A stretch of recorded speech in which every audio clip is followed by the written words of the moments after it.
Good evening, folks. You too, Brahmin.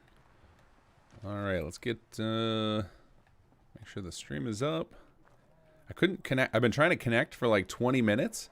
I was experimenting with OBS. I was going to see if I could make it play the Masters videos, and I couldn't get it working for some reason. I know I've done it before, but I'm not a good streamer, so I have no idea how my software works. And I finally gave up, and then and now here we are. Can you guys hear me all right? Volume good? Let's go talk to a settler and see how their volume is. What do you got to say? Another day of hard work. It never changes. No, it doesn't. And that's all right, buddy. And what are we going to do today? Let's see. We need serious defense. Let's see. Everybody's got a job already, so we need more folks, I guess. I guess we have way too much food. 36 food is ridiculous. How many farms did I build? Oh, I guess I built all farms. What's going on? 6, 4. What about this thing? What is this monster building? 21. Here's our winner. All right. Oh, I guess we don't have marshal plots yet. That is right. We will get those. Well, we'll get the like makeshift ones soon, which is what we need. So we'll just have to hang tight for now, and that's all right. Sound is fine. Awesome.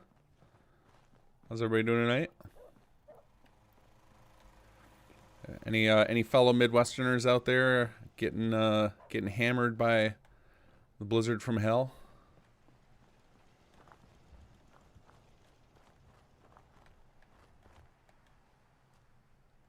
Let's check what were we even working on. I think nothing. I think I'm waiting for Jake to contact me again, which means we can go. I guess we go to. I think I already did this. Didn't I go to Sanctuary already? I think I recruited Preston and company. It's been 2 weeks. We took a week off to do the bug hunting. Blizzard here in Nebraska. Yep, a lot of folks getting snowed in. I ran out this afternoon and made sure our fridge was stocked full in case our car gets snowed in for a couple of days. Gonna be an interesting Christmas.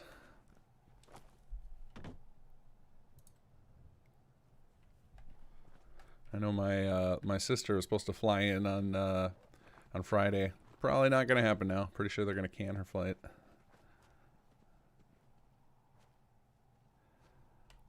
Oscar Fry, would you know if there's a command to make the MC T-pose? I need to take pics. I mean, there probably is a T-pose idle, but I don't know how to do it. I don't know the ref off, like the number offhand. Yeah, we got 7 people in Sanctuary. Let's go check on them. Okay, I can't remember what I did. I'm assuming I built the city plan over there.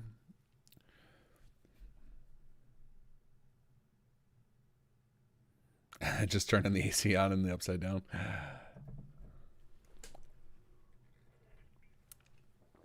Yeah, now that now I got a question about I guess a lot of parts of the world, like I guess Americanized parts of the world, or very Western parts of the world that are on the southern hemisphere. So like Australia, I think would count. New Zealand. Do you guys get hammered by American Christmas culture, and then like does it feel very wrong that there's so many songs about snow that get played?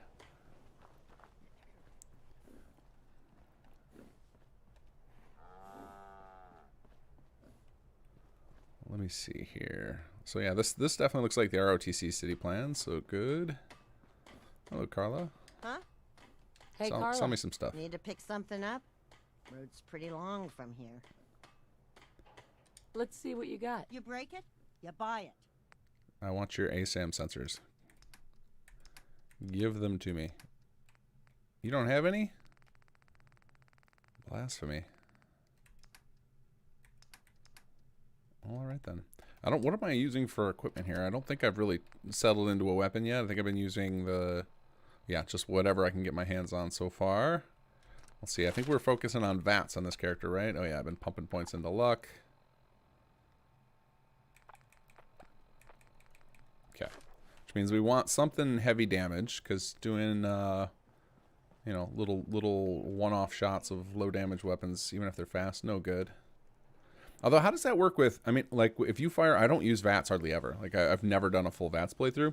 If you use something, anything semi-automatic just fires 1 round, right? If you use something Now I don't think automatic is very good in this game in general without mods. But if you're using automatic, does it fire a few rounds? Like if I use a minigun, does it just fire one round in VATS, or is it going to give me a few shots?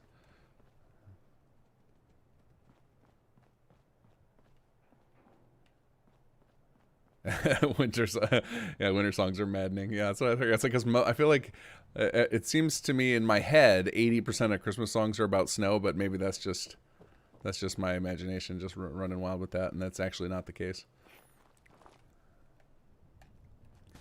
All right, let's see. So I guess we've got nothing in particular we need to do. We just triggered listen to Jake's private frequency just by doing that one fast travel. All right, so we were right about to pop on that. Okay, cool. Explosives, plasma, machine guns work well. Okay. Minigun and VATS is 3 to 5. Burst fires 5 rounds. Okay, so you guys are saying it's definitely not one shot, but yeah, my anticipation, because what I remember because I used VATS a lot in Fallout 3 and New Vegas because the gunplay wasn't as good as here, and I remember it being you wanted like big chunky damage weapons for VATS. So that's what I'm assuming is still the case. Like what's the best weapon in VATS? Is it going to be like a gauze rifle, or is it really just like whatever you can get your hands on that's big damage? Maybe a Fat Man's the best. I doubt that very much. Not that I spend a lot of time min-maxing in here. It's funny, the only thing I really spend any time min-maxing on in this game is getting value out of the vendors. That's like the only thing I care to spend the time making sure I get max value out of.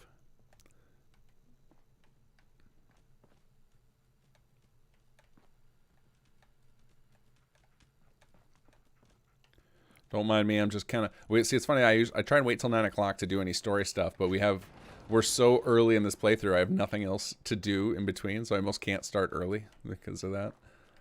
So I'm trying to remember what we've got going on here. So I've got something happening in Sanctuary. Abernathy we got banished from because I was kind of a dick to them when they asked me about... When they were talking about their daughter, I think I was trying to be snarky, and then I changed my mind and decided from now on I'm only going to give the sass to Jake.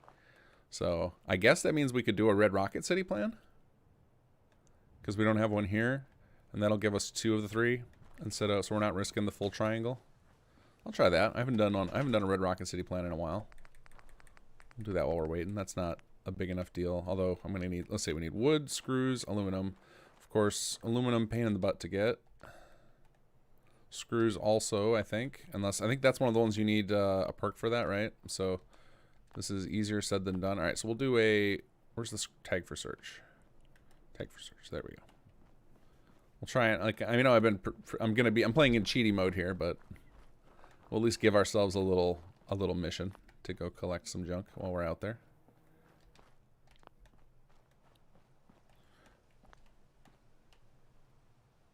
Never-ending Fat Mans are amazingly fun. If you're going for a VATS gun, 50 cal sniper rifle for VATS. Okay. Masters videos you posted are amazing. Kudos to the authors. Yeah, I was gonna open up my stream by just playing them all and making everybody watch them again because they turned out pretty good.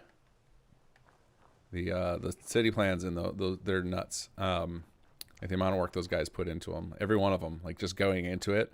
You know, I just like the mastery of the in-game tools is incredible to me. I mean, like some of the stuff they did in those, I have no idea how they did. I couldn't fathom having the patience to pull it off. It's wild.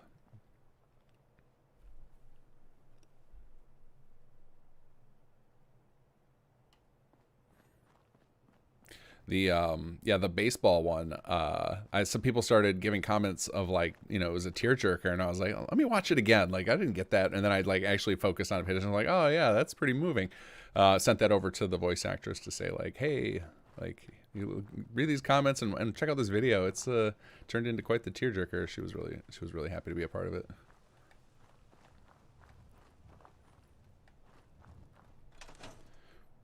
All right, 2 more minutes, and then we'll listen to Jake's radio. I guess I can listen to it now, but it's not like everybody hasn't heard it. But I'll do my little intro spiel after that. So let's listen to Jake's private frequency. Nothing, Jake? Or am I listening to the wrong one? Just listen to Jake's private frequency. Oh, am I hitting a bug? Because I know some people report this occasionally, that like you listen to the thing and nothing happens. We have to convert this into a bug fix stream right now.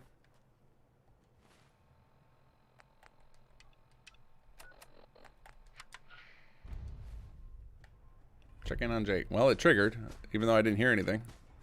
Oh, I know what it is. I probably have the audio turned down all the way down on radio. Yep, there it is. Whoops. There's Jake. Hey there, Don.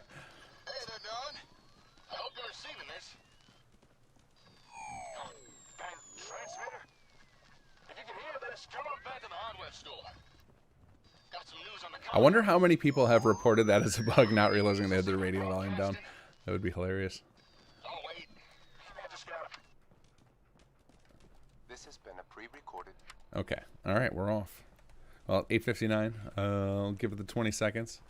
Go scope out. What kind of loot can we steal out of Alyssa's house before she shows up? Don't mind taking that. Oh, man, we're getting an early bot today. That's great. Get out of here. I almost... Oh, that's a terrible... So there's a... when you click on a person to ban them, the option right before is to... Or the option right after is to make them a moderator. That seems dangerous to put those two right next to each other. Very, very easy misclick to give them unlimited power. All right, guys. Welcome to the stream. Week 3 of my easy mode playthrough. I like to open up the streams by giving a little detail for people who haven't been joining in over the months while I've been doing this. So first thing to know is I am really bad. I'm a bad streamer. We'll put it that way. I'm bad at paying attention to chat and playing at the same time. So I tend to just focus in on one or the other for long bouts of time. So if you want to get my attention because I'm going to be hyper-focused on the game for a long time, just make sure you include @KingGath in any messages you send me in chat. And then whenever I'm on a loading screen or in dialogue and I turn over to my other monitor, I let my attention draw to those @KingGaths as opposed to trying to catch up with the entire chat. And I try to do as best I can of reading through everybody's questions. I would say that if you want there's 2 times you're more likely to get your question addressed or your message read, and one is around halfway through the stream, usually around 10:30 or 11, so about an hour and a half to 2 hours in. I will basically reverse and stop messing around with the game, and then I'll just focus on chat, and then I usually like kind of note where the chat is at that moment and keep scrolling back through it, and I'll really painfully slowly go through and answer everybody's queries. And then anybody who donates a super chat, I definitely will catch those hopefully right away as you post them. And then any of that money I just put into our fund for covering the costs of developing some settlements. So whether it be covering our server costs or buying equipment the team needs to do their bit. And yeah, I think that's enough of a background on that.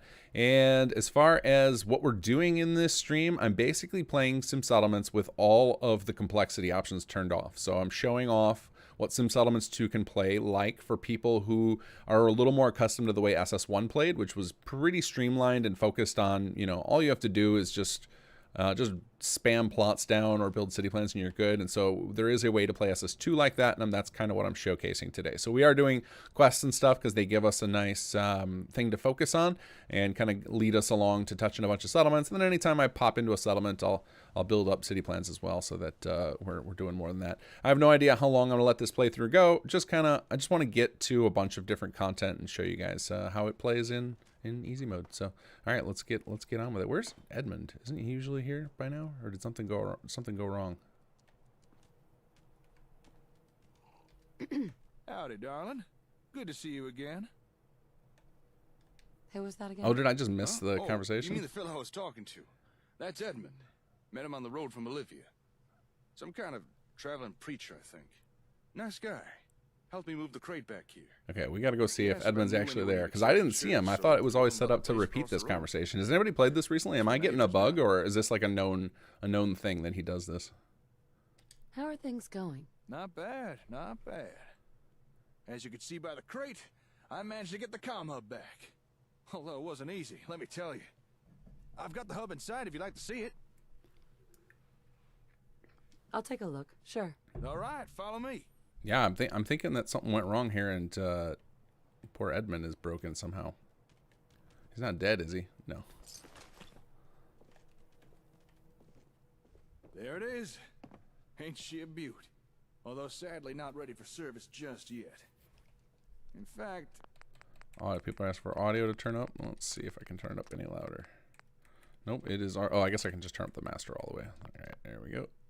I couldn't even turn it on. But I have been able to give the old gal a good going over. Got a rough understanding of the hardware. Go ahead. I'm listening. Well, judging by the internals, this thing mostly appears to be a giant processor. My guess is that it operates as a kind of ASAM switchboard, connecting and communicating with the sensors. Which makes sense, really. I mean, it is called the comm hub. Now, if we could get sensors connected and communicating, that really would open up our options. Let us do some cool things. There's definitely a potential that I am working with. I might have bugged the mod on myself. I'm playing with like a somewhat experimental build right now. So we started tinkering with a couple of things. One is CBR Gamer and I had a conversation about the new production code, and we realized there's going to be something that's confusing to a lot of users and it'll conflict with one of our new mechanics. So we rolled that back and I'm testing it right now. Not the whole production code, but just one piece of it. And I also have been tinkering with the world repopulation doors because I'm teaching No Fuss No Muss on our team to how to add more doors so that we can hopefully get the rest of the Commonwealth covered in world repop. And I guess it's possible that I screwed up the pre-combine and Conquered on the version of the game I'm playing with right now. So that might be what we're experiencing with Edmund. I'm really Tell me curious. about I the actually think I'm options. going Well, for to, as example, soon as he gives me an remote option management, to mass software break away the updates, conversation, I'm going to division take of him up on settlement it and go labor, check. And if, because and we the need to, we obvious can reload one, the save and see what better happens. communications. Now, to you, that last thing may not sound like much, but trust me, better communications is something we want.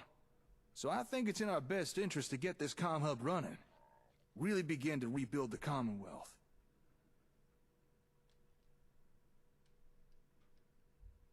Just tell me Oh what yeah, we need I so forgot I was can supposed to be get started. snarky. I'm just In order to I'm get an things automatic going, first, push we A need to or turn this Y. thing on. I like to ask that, questions and be we're gonna nice need some is my serious natural power. inclination. So this is And I'm this afraid is my really little hard to generator push just B a ain't lot. gonna cut it. However, as luck would have it, just a couple of feet below us is all the power we could need. Yeah. Just tell me what you want. Conqueror has a municipal plutonium well. Probably used to power every building in town. To get some real power flowing again. This is also my all you first need to time do is turn it playing on. as Nora. Literally, I've is, played if you wouldn't Fallout mind 4. I helping don't know out. how many times I've never played as. I always just do Nate. So a lot of these lines I've only ever heard them when people play in people's videos. I never heard them myself. All right, let's try a not now. Actually, I'm kind of busy at the moment. That's all right. Come back when you're free. So this will let us test a reapproach line too while we go scope on Edmund. Let's go see if he's over there. Because it could be just that what's broken. Yeah, he's there, so that's good. So it might be. I'm actually gonna do like some save manipulation here because I want to roll back and see if maybe Edmund just only does the conversation once now, and maybe it's like because what I used to have it set up where he would do it in a loop, and I don't remember changing that. But I also am not the only person who does patchwork, so it might have been somebody else did something. So let's do LP easy mode day 3. Edmund. Not end Edmund test. Let's check what other options we have for save files here. I'm assuming I have. Yeah, this should be fine. All right, let's roll back, get the quest to trigger, and see if he's there when I walk in. And maybe I just missed it. I'm really curious about this. Transmitter? If you can hear this, come on back to the hardware store. Got some news on the comm hub. Is this even broadcasting? Oh, wait. Maybe I just gotta... This has been a pre-recorded message. Okay, there's the well. Message Check on repeats Jake. in 3 seconds. Turn that off. All right, let's bolt over there. See if Edmund's there. And I also, I kind of want to do a couple experiments here. I'm also going to see, even if he is there, I want to see if they play their conversation and he walks away, or if they stay in loop and maybe I just got it. It was just like a freak occurrence. Very curious.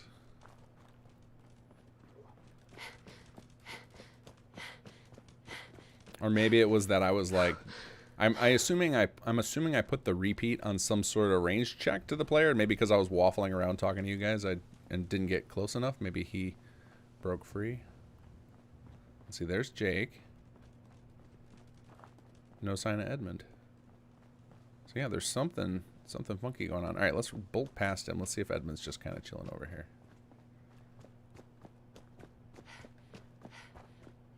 Oh wait, is he coming to join right now? Let's see what happens here.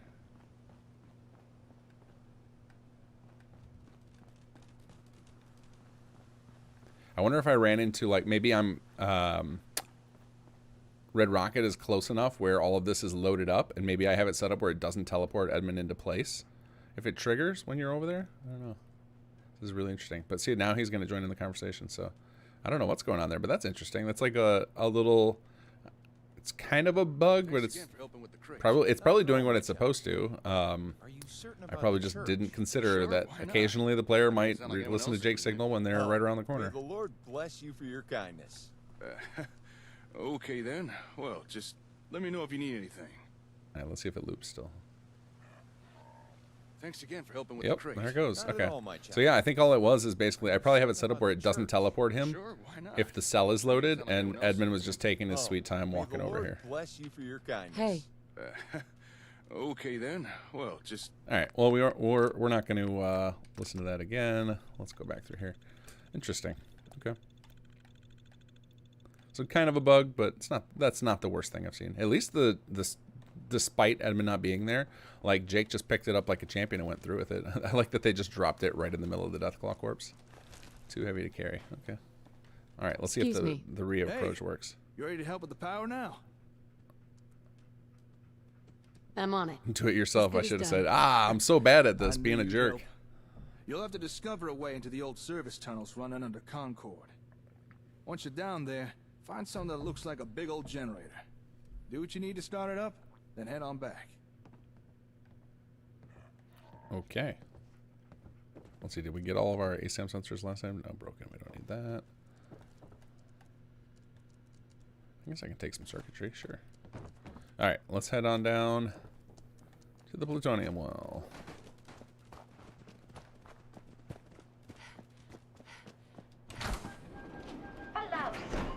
Grab ourselves some Nightingale med cache. I got, every time I see that, I'm gonna take myself a screenshot of this just so it's sitting in my directory, and then I'll think about it later when I remind myself to try and fix those.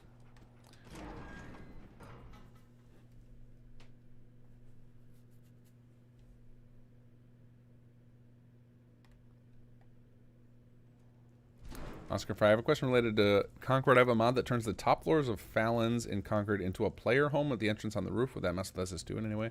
No, I think it would just, you know, you would just have some, unless they happen to use the same entry point for the door, then you might have an issue with not being able to, oh, this is overkill.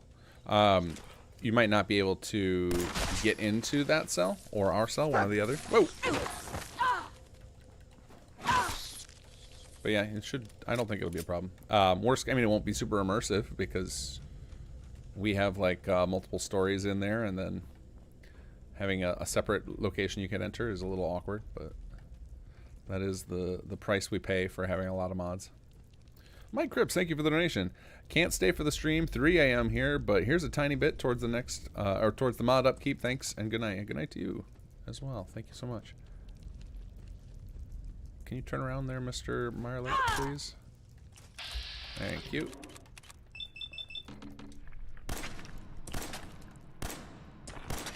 I guess I should have opened with something a little stronger. Hello. Alright, we'll let dog meat tank.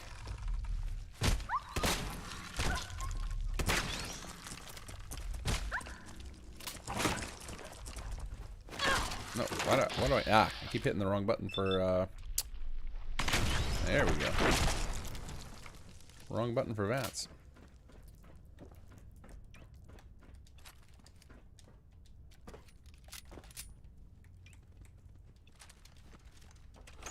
Okay, we're ready. JR Edmund was stuck on a bench for me. I just went away and came back later. I'm noticing a lot of the NPCs are getting stuck on objects throughout the Commonwealth. Yeah, that's wonderful Bethesda AI. It's actually, it has to do, like in some of the cells that we make use of, particularly in Conquered, is we have them set up so that they we don't edit the nav mesh, but we put things in the middle of it, so then the NPCs will just really dumbly try and walk across it, whether or not they can or not. Or like whether or not they can, they'll still just try it, and then it looks really awful. And the solution would be to edit the nav mesh, but we avoid that because we don't want to create conflicts with any other mods that touch Conquered.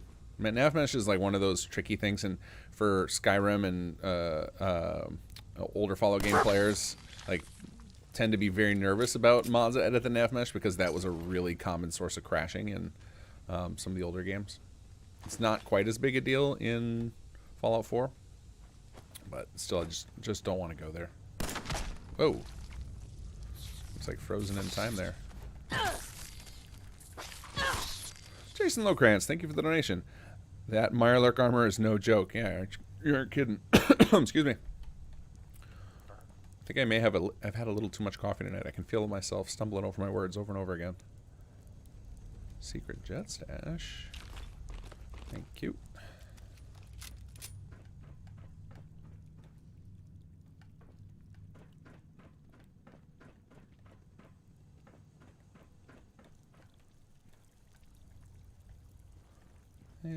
Let's just not try. Let's just let that Mirelurk sleep. I see him.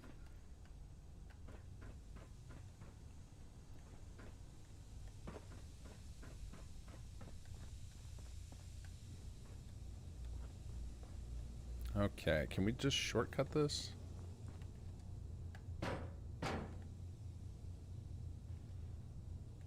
Does that work? There it goes. Yeah, you can. There it is. Alright.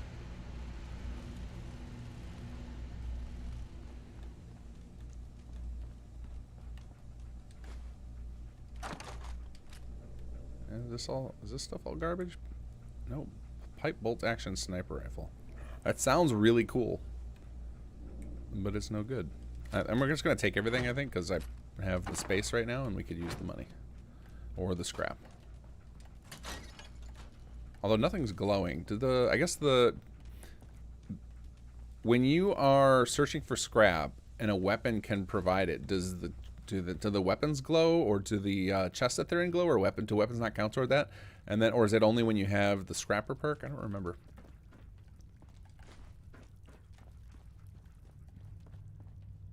No jet for Norash is pure. You know, I can't promise anything. Jet is... It was one of those things that, like, in previous Fallouts, I never messed with chems. It was just always like I would just collect them because they're a high value item that weighed almost nothing or actual nothing. And then when I first found out in Fallout 4 that the chems like had gameplay enhancements, I was like, oh my god, what have I been missing? Assuming that I had been missing it out on all these other games. And so now I'm obsessed with, love having Jet on it, like hotkeyed.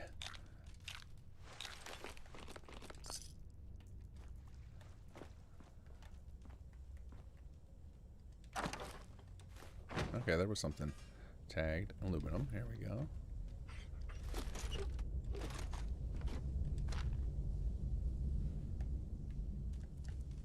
If only I can remember to save that canned dog food for when we get little cola. Excuse me, dog meat. Coming through.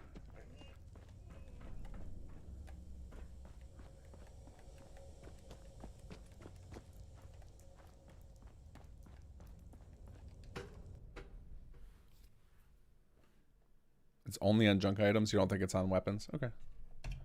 Need the scrapper mark to mark the components you're looking for. Oh, okay. So, yeah, to mark them where they're glowing. So the only thing that I see is what I just saw with when I highlighted the aluminum things. Gotcha. So it doesn't... the physical highlight requires the perk. Okay. But I'm curious if it... Oh, yeah. We get this little thing. I think I got music volume turned down so we're not hearing the little music with it. Ta-da! Alright. Power is on. What do you got, doggo? Whoa, hold on. Perfectly good chem kit over here.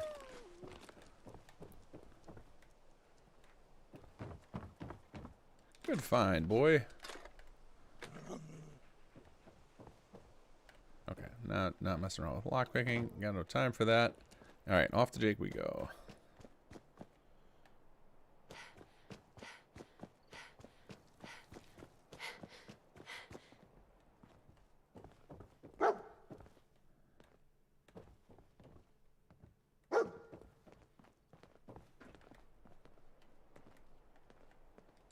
fellow chem friend. Come on, Jake. You should have all the power There you we need go. now. Yeah, I noticed. When the power came back, it blew out half the bulbs in here. It's gonna be a pain in the ass to replace those. But the important thing is, we now have power. The question, was it a good magazine I left? Because I don't know if I want to walk back. Impatient. Let's just get this over with. Okay, let's not waste any more time. All right then, let's try powering this thing up. Now let's see here. Okay, connect this there. Whoops. Clearly we don't have that rigged up to force him to go hang out. I think we're ready to give this a go. He was using his Best telepathic if you powers stand there. back. How's this gonna go? Oops. Okay. That didn't exactly. All right, time to put a note down on my little sheet for the day. So apparently Jake just starts playing all that scene no matter where he is, and so it's not set up to distance from the Conqueror. Where are we? Well, let's see what quest. This is well, right? So a nice bug. Well.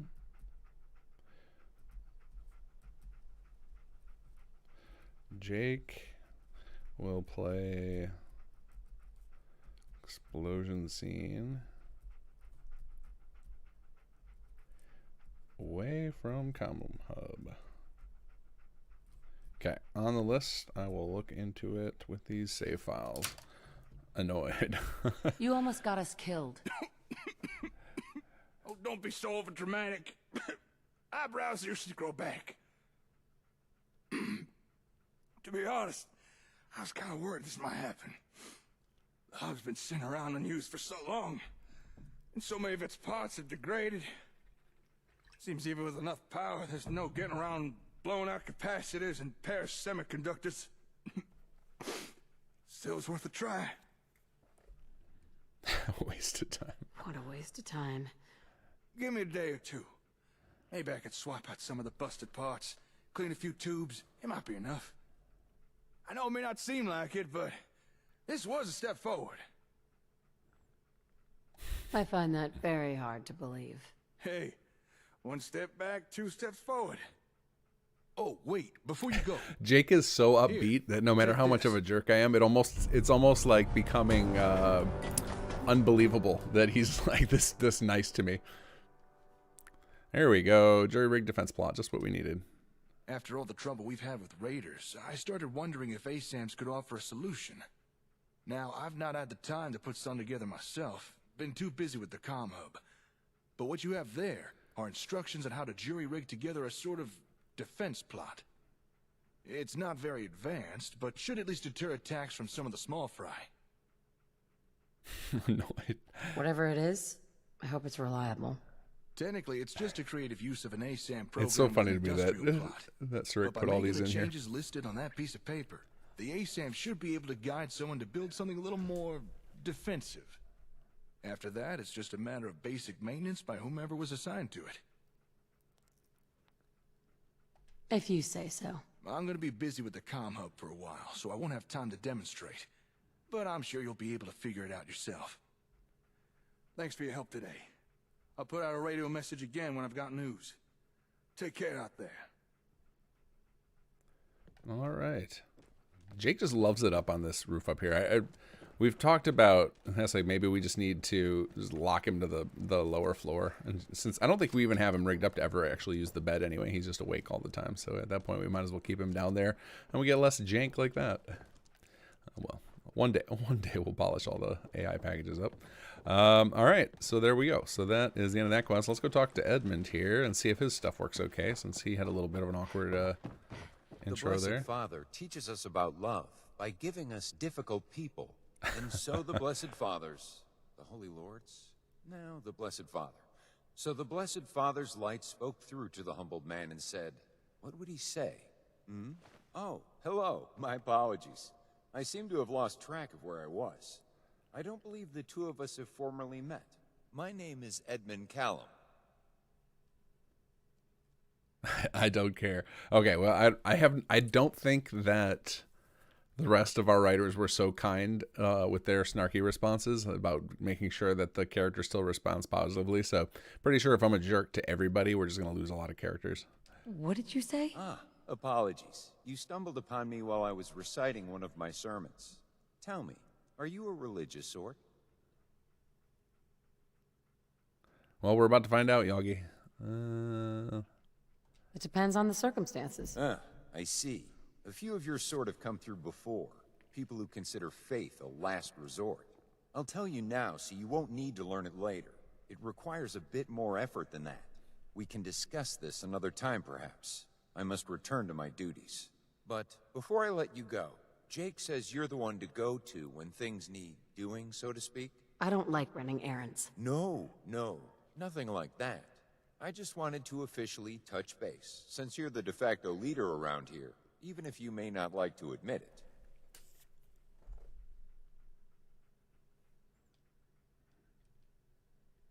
Go on. Well, you see, I've been walking the wasteland for a long time now. I've done my best to spread the gospel of the Blessed Father. I listen to the problems of the people, and I try to help as many as I can. It has earned me a number of grateful souls I consider to be my flock. I have heard more confessionals than you can imagine. I can tell you, I've seen a whole lot of places. There aren't too many you can find out there much safer than here. The efforts of you and the folks around is pretty darn unprecedented, to put it mildly. What's your angle? Oh, my background is not important, my child. My story begins, as it does for so many, when I found the word of the Blessed Father. Skyways. Edmund taught me how to remove an essential just tag. wasn't cutting it. Finding the Bible, spreading his message, it changed my life and the lives of countless others. The Lord made me an offer I could not refuse. Once it becomes known amongst my flock that I have found a safe church here in which to hold my sermons, many of them will most likely make their way here as well. More problems. More problems? Seriously? And more options for solutions. It will be for the betterment of us all, Lord willing. One last thing. I was wondering if there was a place you all used to dispose of corpses? Oh, no. Like a graveyard. I didn't notice one around. When folks die of sickness and other things, they tend to come to the pastor if there's one around. At least from my experience. What was that about people getting sick? The wasteland is a harsh and dangerous place, my child. If it isn't raiders or super mutants, it's radiation and rad scorpions. And with the limited medical supplies that may happen to be lying about, it's just as easy to get a disease from drinking water as it is from a mole rat bite. It's a good thing to think about these sorts of things, is all I'm saying. Wake me up when you're finished. All right, I know. I'll stop talking. Comes with the profession, you know. You really should come by sometimes and catch a sermon or two. Even if you aren't a believer, I'm sure you will find something of use out of them. And if you don't mind me being a little selfish, it would be a great thing for my flock. Their courage will grow by wonders to see someone out there making a difference, one way or the other. And perhaps you can lend a helping hand or two as well. It won't go unnoticed. I will keep you no longer. Go free, my child. Thanks, Pastor. Okay, there we go. So I think, let's see, missing character. Oh yeah, we can trigger Brannigan right away. I don't think I'm going to do all these side characters again. I just wanted to make sure Edmund wasn't broken because we had that odd little situation. So I think we're going to head back to our settlement and start building some of the new makeshift defenses here.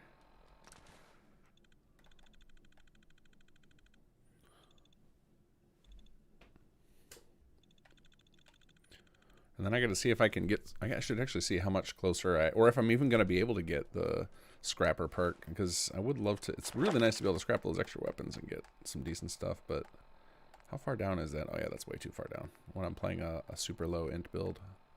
What level is this? Int 5, yeah. All right, it's not meant to be. We'll have to buy some shipments. I'll just have to keep getting rich. All right. Well, let's make it daytime. So let's do a little wait here.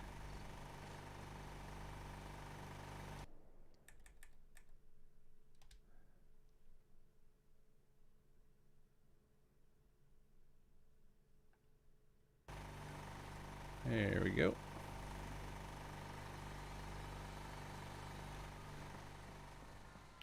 Oscar N1N7, thank you for the donation. Yay, catching your stream for the first time in ages here in the UK. Having a late night with Creation Kit. Oh, how's your mod going?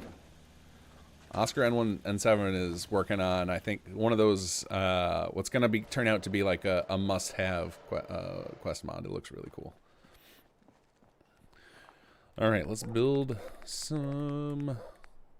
So it should be under industrial. There we go. Jury rig defense plot. This is one of those ones where I've thought of, I'm considering maybe adding a new category that just says defense plots and it's just temporary because so many people, you know, don't pay attention to what Jake's actually saying. They just are like, they see the pop-up that says, hey, cool, I got a new defense plot, and they don't know where to find it. Because the only way you'll catch that it's under industrial is if you check or if you listen closely to what Jake said. All right, let's put up some defenses. I think we all do roughly the same thing at Sanctuary. We clearly saw that all the Masters builds did.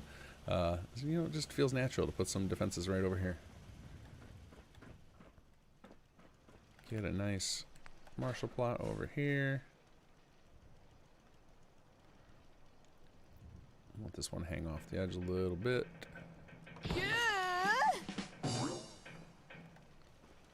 All right, and then we'll take one of our mini farmers. Yeah, I guess we'll take one of the ones from the small little farms here. Okay, you're in charge of defenses now.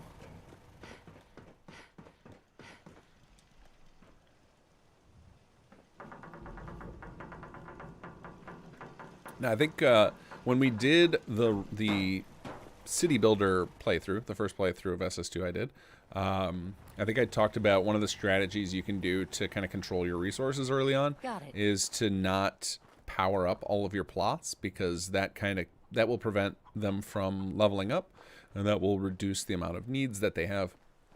When we're playing in automated, because we have all the needs effectively, the automatic, like the dynamic needs are turned off as part of it. We actually could just power up right away. So I think the only thing that's going to slow me down in powering... Why is this person following me? What's up? Hi. You've got to help. They kidnapped my friend. Okay. Tell me what happened. They said they'd be back for the ransom in a few days. If I don't pay up, they'll kill Anyway, me. if I have enough have resources, that I kind can of power money. these all up, let them level up fast, and it's not a problem in automated. Pay the ransom. No, you can't have my caps. Don't worry. I'll get her back. Thank you. Thank you. I didn't know what I was going to do. Just bring her back safe, okay? I mean, I guess we have no other missions to do, but first we gotta solve our defenses issue, because clearly people are just getting kidnapped left and right due to our terrible defenses. Oh, I just noticed. Why is that showing up there? That's kind of funny. There's if you see the resource storage has a little icon there that doesn't match any of the things in there. That's something from chapter 3 showing up early for some reason. Very interesting. All right, defense going up to 21. All right, we still need a little bit more. We can definitely afford to have another person on Marshall, so let's make that happen. We'll do this one. Yeah, I still kind of want it over here. Like, this just feels like the best spot to post defenses. I guess we can stick one in the rear side over here too. How about right up against here?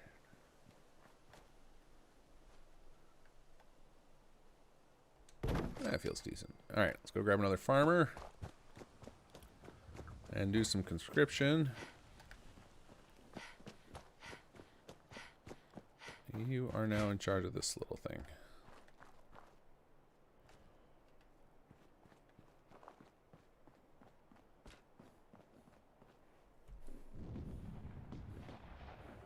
And actually, one of the reasons, I think, like, since we have dynamic needs off, one of the reasons that we need so much defense is because we're producing so much food. So I think the formula when you have dynamic needs off is food plus half water. So I think that, so we should need, what is that going to be? 34 defense, and that should be enough. So I think this will take care of it when this person builds that. I might be off by a few points, but I'm happy to build one more turret. I hate turret spam. I actually love turrets. Like, this is one of the things I've probably talked about this many times, but when we were first balancing out SS2, like I deliberately, when we laid out the numbers, deliberately made it so that it would be very difficult. And part of this was balanced because it makes it more interesting if these numbers are a little tighter, but deliberately made it so that if you were trying to assign your first, 10 settlers just to plots, that you would struggle to get enough defense and all the other resources, because I think turrets are fun. So I didn't want to make it so that players just felt it was not necessary to build them anymore. I think that would have been taking away some of the fun of the base game. All right, aluminum can. I guess we need a ball-peen hammer. All right. Hey, more aluminum. What else were we after? It was aluminum, screws. So we need lamps. No, not lamps. Fans, right? Fans have the screws in them. What does a ball-peen hammer have? Keep an eye on food for cola. Ooh, what do we got here? Oh, I already rated that. Not getting lockpicking. Oh, wait, there was a fan back there. Move, move, move. Doggo, get out of the way. Oh, and a random 308 round, which I lost track of. Get the fan, boy. Get the fan. All right, there we go. All right, let's go pop back in here. Perfect, 37 defense, so that should be full. Hooray! All right, now let's see what's our situation for power, because I'd really like to keep ahead of this. I think powering the Marshall plot seems to be like a pretty good idea. What can we build? So let's give you a little generator.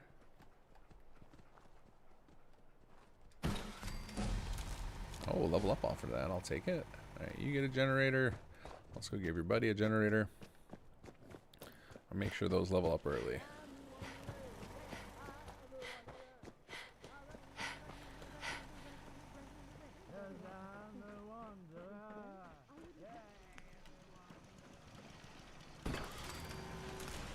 There we go. Now I'm curious how much of my, let's see, did this use any? Oh, it doesn't show me the resources. That's so irritating. I was gonna say, how many of the resources that I was saving for a city planner's house did I just use up? Actually, let's just see if we can build one here, because if we can build one, I can just pack it up. Yeah, I can. All right, let's just pack it, and we'll take it over to Red Rock. In fact, let's just build 2.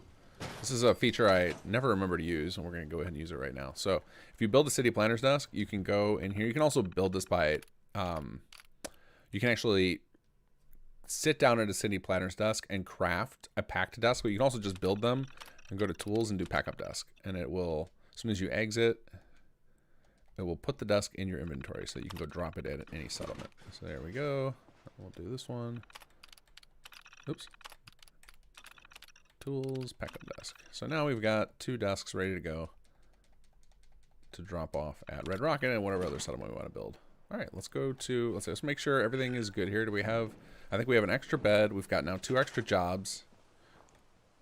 2 slots for people. We've got our recruitment beacon. So this place is ready to roll. Doesn't need us anymore right now. So let's head over to Red Rocket.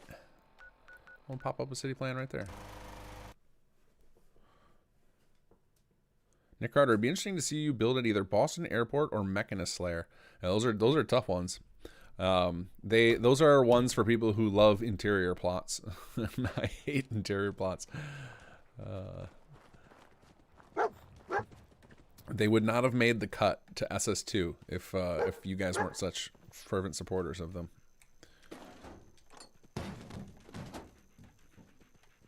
Okay, I guess I gotta. Okay, so I gotta drop the desk out of my inventory then. So inventory, packed up desk. There we go. Let that thing do its thing. Select city plan. Yeah, we want ROTC. Yep, tear it all down. Up we go. All right. We got a song that will not trigger a copyright infringement, or rather a claim by a random troll on the internet who claims to own the rights to the Fallout 4 theme. Starkiller Kate, potentially stupid question, but do cemeteries cover multiple settlements nearby like hospitals do? They do, yes. We took the ones,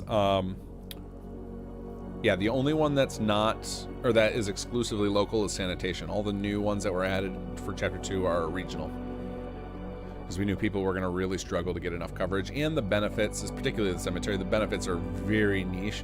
Like if you're not playing with a mod that allows for settler death, then the cemetery is almost useless. So yeah, definitely regional benefit.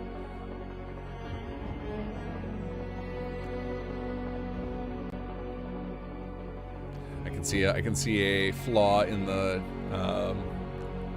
conversion. So the ROTC designs were all converted over from some Settlements 1, and we had a lot of people working on them. And depending on the time available of the person it was a very complicated project. We got a lot of people involved, and it's very like, I want to say, I'm trying to think of how to describe the work. It is not fun work to convert a city plan. Some people were more successful than others at it. And so we've got little issues like this. I can see that there's a double foundation under that one plot. And I think we talked about it quite a bit on the last stream, that unfortunately correcting old city plans is a real pain. Otherwise, I would make this a priority, especially the ones that I show on camera where it's like, oh, there's a floating item, or there's a duplicate item, or there's clipping.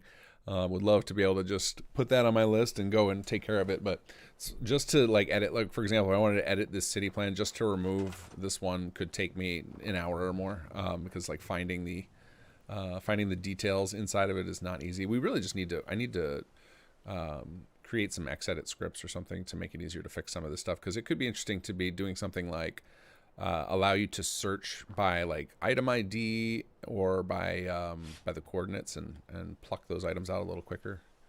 So let's see here. But yeah, you can see there's like a little extra foundation stuck in there. So I can get rid of you, snap you in. And then we got to do surface snap off, right? Are you gonna be a pain?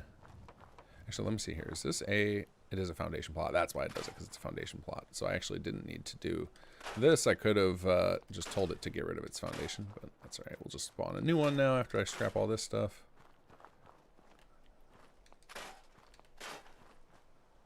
Oh, I saw another one. There's the corner. All right, and then since this is a foundation plot, we can go in here, customize plot, change foundation. It looks like it wanted a gravel terraformer, so we'll go ahead and give that back. There we go, all better. Okay, so now I'm guessing we should get a settler right away here, because this should have come with a, what do you call it? Yeah, I can see some stuff building already. So it should have come with a recruitment beacon. Hey, there's our new guy. So immediately get some people, because we have the option, the thing that requires a leader, we have that turned off, so we just get to build city plans for free, because we're playing full cheaty mode with SS2, or easy mode as we've labeled it here. Where's our desk go? I know it eventually, it's up here somewhere. Oh, there it is. Let's say it's up on the upper areas. Okay, so let's look at city details. Population is 1.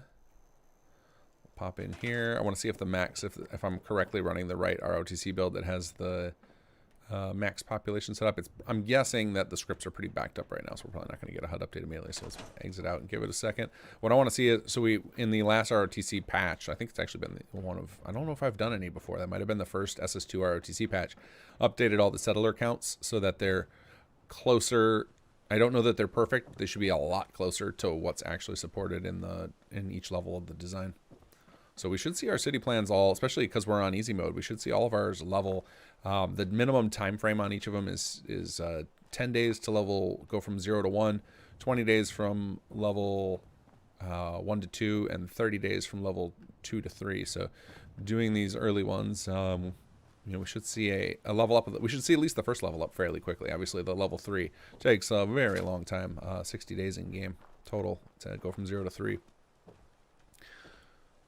All right, let's see if that's enough time now. Yep, there's our HUD. How about on the left? Okay, yep, 1 out of 14. So I think that's actually seems high. That doesn't seem correct, but it could be. Some of the designs. So this is an interesting part of how Rise of the Commonwealth was designed. So with Rise of the Commonwealth, and actually SS1 in general, you're going to find this is the case. I think I've mentioned it before. So for the city plan packs that we used to do, we're actually doing one giant one for SS2 that's going to have not only the season 3 contest entries, but we're porting forward a number of the season 1 and season 2 entries as well. And one of the things that was different between SS1 and SS2 is in SS1 you pretty much had to have the same amount of plots. Like you couldn't take away plots. So a lot of times we ended up with designs where we just placed all the plots early on. And that was another feature of ROTC as well, as when we kind of designed the settlements and then came up with the leveling feature later. So it was like ROTC was being designed around this idea of, oh, wouldn't it be cool if we could just mass place down an entire settlement? And then I upped the ante and said like, oh, what if they could level up like a thing? And so most of the designs were already done at that point. I wouldn't say most of them. I would say probably 15 or 20 of them were done, where they had the final design already, and then we went back and did what we call regression. Whereas once we knew we were doing the leveling, then some of the city plans that came in later in development were designed around that idea. So you'll see those have a bigger gap of number of settlers, but I think Red Rocket was one of the early ones we did.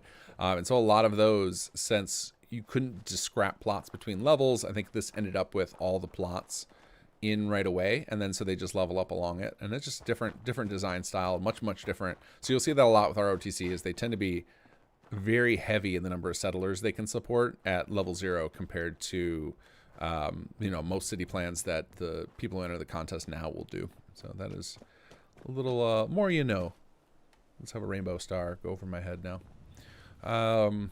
Let's see here. So we had a little quest. Oh yeah, we can go do this kidnapping thing. There's something to do. And I guess that'll get us close to Diamond City as well, which is nice. Okay, we're not going to do those. I guess I could do the Preston quest just for some free XP. But alright, let's head over to...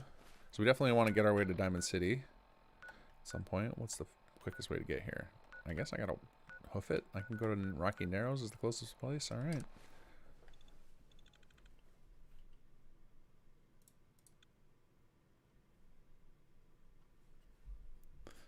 James Gilmore, dang, I built cemeteries just because I thought they loot enemy corpses from raids, or any chance they could do that so they're more useful when you don't have settler death.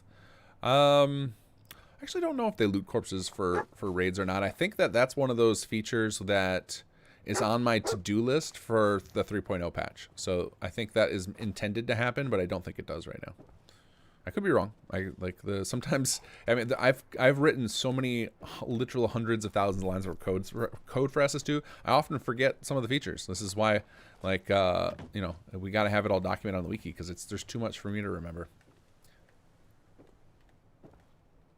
And thank God for Sasori, who is like a one-man army, a one-woman army on the taking care of the wiki.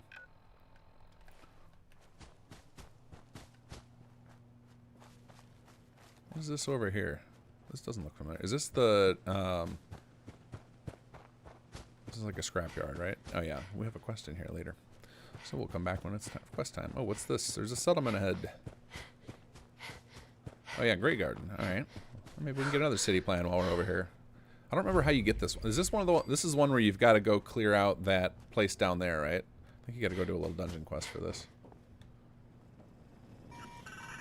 Generic Mr. Handy, you're not useful. If you're looking to trade, then let's make a deal. You're not in charge. None of you guys are in charge. Who's in charge around here? Bring me some mute fruits for seeding, and there'll be caps for your pocket. Off you go, then. Welcome to Graygarden, darling. This is the Commonwealth's first and only hydroponics facility run entirely by robots.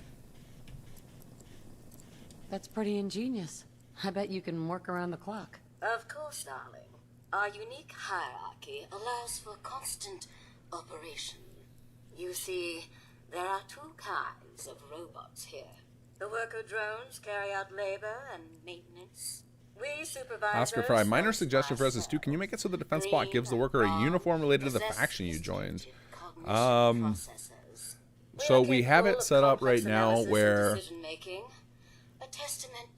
the building plans can define a uniform. but we don't do that by default. We don't define it in any of our building plans, but some of the add-on packs have done that. We are going, with the 3.0 patch, we are going to be adding an outfitting system, but it's not going to be anything as automatic. Like, it's not going to work like what you just described, but I think you guys will like it anyway.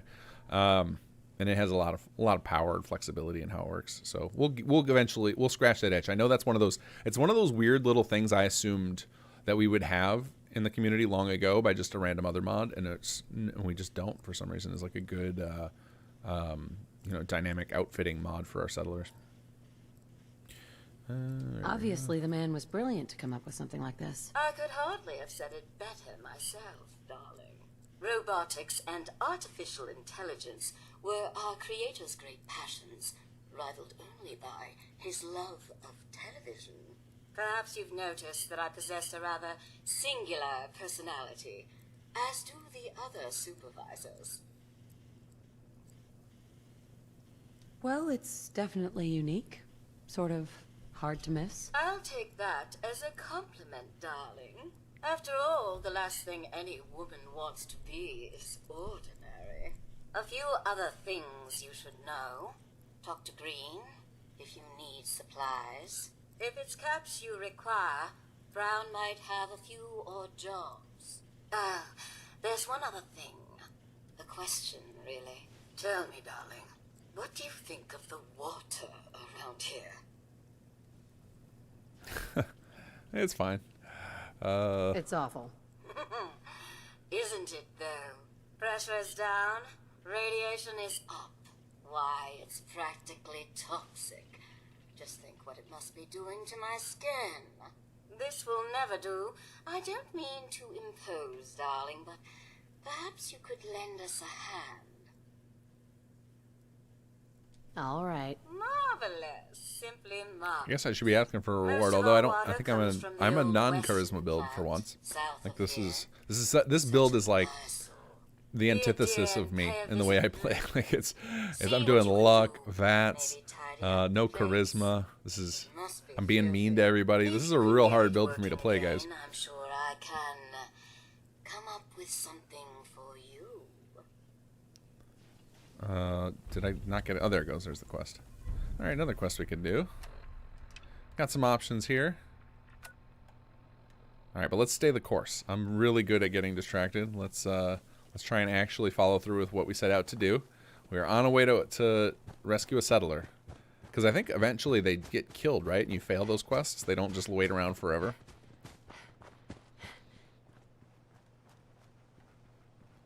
Or am I making that up because that would be a cool feature? I'm pretty sure that's the case. Pretty sure that's how it works. Nope, still not my first pie. Never gonna happen. Alright, off we go. James Wright. King Gath. Never thought I'd catch you live. Love your hard work and content, mate. Thank you. Thank you for saying so. Never catch me live because you're, let's see, the mates. Are you in Australia? Are you ready to go to bed now? I'm so bad at time zones. Like now, when I start, thankfully there's websites like Doodle, which we use to coordinate meetings and stuff around the globe because they automatically translate everybody's times to local. So I just talk in local time for myself, and that ends up working out. Uh-oh. We got more sex bots. Go away. I wonder how long until that happens, till we start getting, I called it a sex bot, it's really just a spam bot. When we start getting, like, them rigging up those bots to, instead of just spam, to actually, like, connect and pretend to be a person using some of these new AI. Because, man, these AI are getting real convincing, the chat they can do. It'd be pretty wild if they started sending in their spam bots in decoy form like that, to be like, oh, they just sit and talk for a while and, like, make themselves seem realistic, and then the spamming begins after they've slipped in incognito.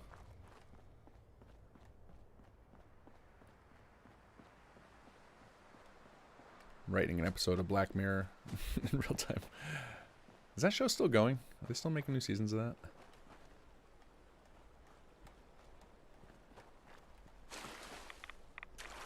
Oh, 3 p.m. here. Okay. UK. Oh, yeah. Real late. That's right. Yeah. Middle of the day. in Australia. Middle of the night in the UK.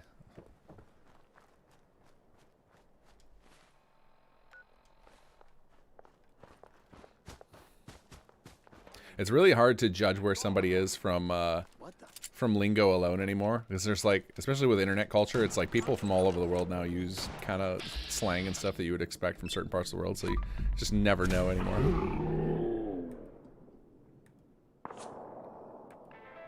All right, get a mysterious stranger. Double perk hit.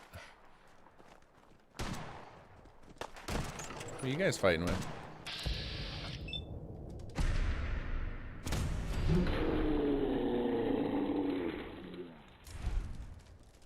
Who's this? Oh, scavenger. It's a shame. I wish they wouldn't make the scavengers and the gunners and stuff turn up red until after you piss them off. That would have been way more interesting. I think so many people just execute them, not realizing that there's like little dialogue exchanges and stuff you can have. I don't know. That was a missed opportunity. Could have made those little encounters a little more interesting.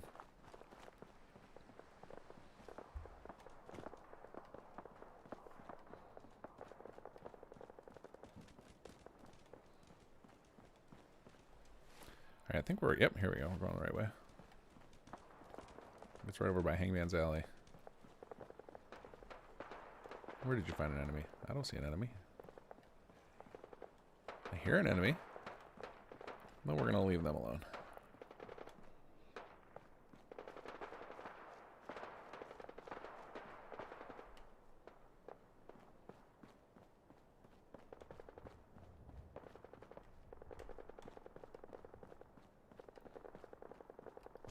Oh yeah, here it is over here.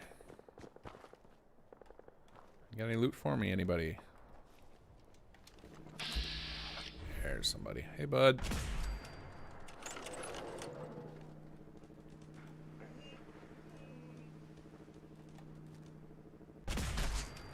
He's like peeking around that corner like, I'm sure I heard something. Pop. Oof.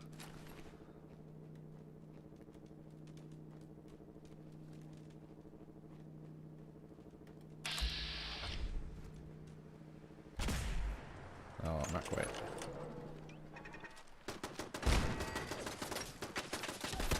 Oh, that was a terrible weapon for that. Let's try this one. Oh, that's not working great either. Can we squeeze through here? Oh, that's a bummer. Man, that thing is doing no damage. Alright. What do we got here? Nothing valuable. How about this thing? Yeah, some free caps in bullet form. What about, here we go. All right.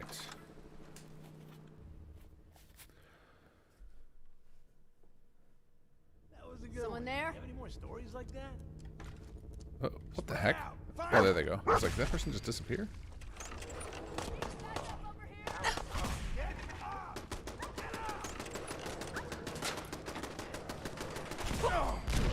Oh no! What happened?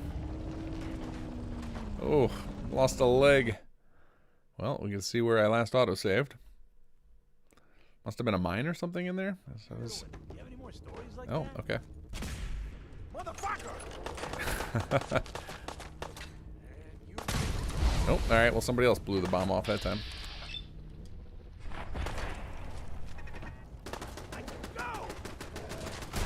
Come on, little girl. Let's do this. Oh, I had one round in there.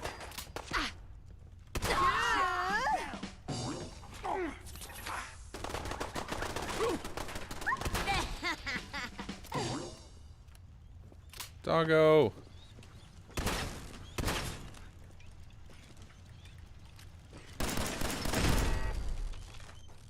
I'm coming, boy.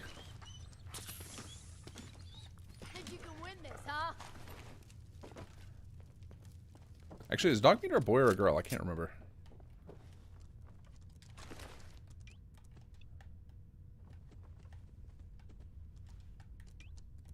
I feel like I have probably asked this question every playthrough when I first get dog meat.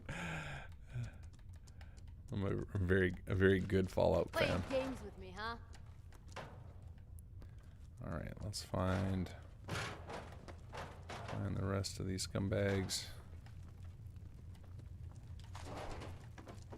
When you turn up, you're dead. No sign of him now.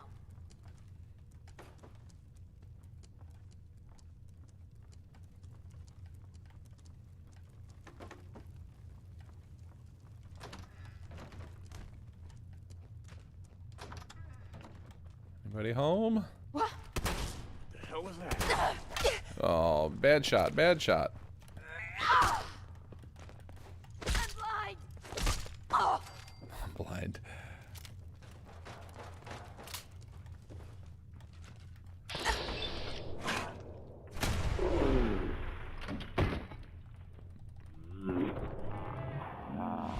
Nice. All sorts of mysterious stranger hits. Oh, good. We need that stim pack. Oh, no, we don't. We got 23. Oh, we got a nice armor upgrade here. And a hunting rifle. I'll take it. Alright, let's see here. Favorite. You're going to go here. Apparel. What did we get? What did we get? This thing. So we can drop this. All day. Yes, desk fan. Another hunting rifle right away. Alright.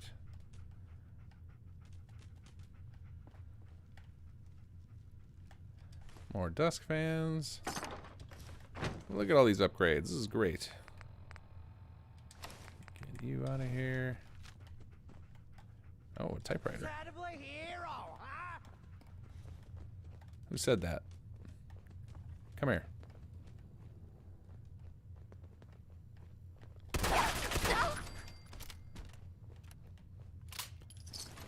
I love the double barrel early game. It's so excessively effective. Oh, no, no. I guess I should have just meleeed there. There we go. Alright.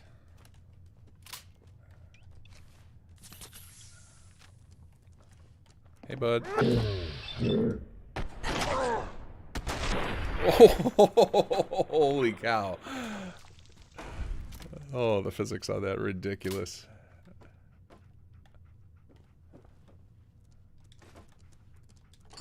Is that everybody? Did we get them all?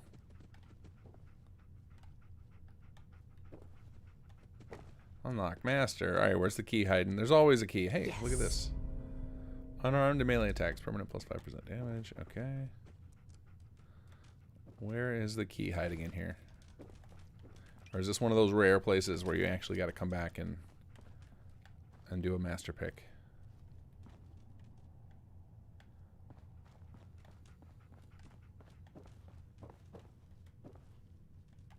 Does he have it on him and I just missed it? No. Oh, canned dog food. Can't miss that. Hang on to those for a little cola. There's no key here. That is shocking. Alright. Let's go rescue our poor settler friend down here.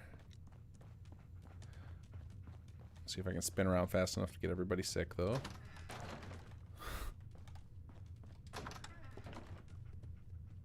Oh, excuse me, sir. I didn't know anyone was in here.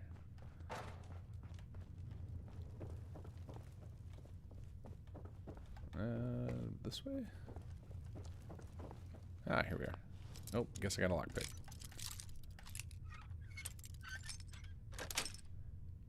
Sweet. Hey there. No, please.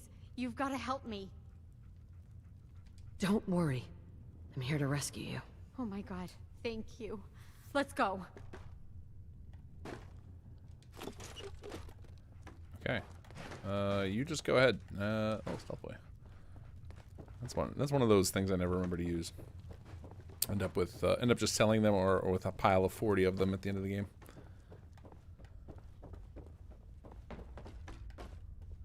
Okay, off we go. Dog in game is a boy, but the motion capture dog they used was a girl. River was a girl. Yeah, okay, that's it. Same answer you guys keep having to give me every time I ask. Sorry, I don't know why I can't remember that.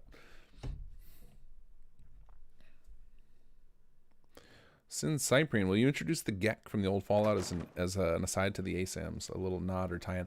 So at one point we were gonna do something like that, and I don't think it's gonna happen now. And I remember we had this, like, we've got concept art. I gotta dig it out for. I had this like idea for a little quick gameplay thing I could do that could have been fun. We did concept art for a Gek weapon, where it was like give the player the option of, you know, the Gek could be turned in for a quest, or it could be turned into a weapon. And if you used it as a weapon, it would let you spray on the ground and have plants grow, like kind of like it would be like spraying a slime and it would like grow plants there. Like I have the code for that to do that. I thought that would have been kind of fun, but we never pursued that in the story. I did have a weapon artist who was willing to do the work. It just we never pulled the trigger on it. Okay, where are we headed to next? Let's see. I guess we can go turn in this quest here. What else do we have? The water we could do to get access to Graygarden. All right, let's go do that. Let's because it's not that far away. I guess fastest will be to faster. I guess we can let's get Diamond City unlocked because I need those vendors. Gotta have access to the ammo.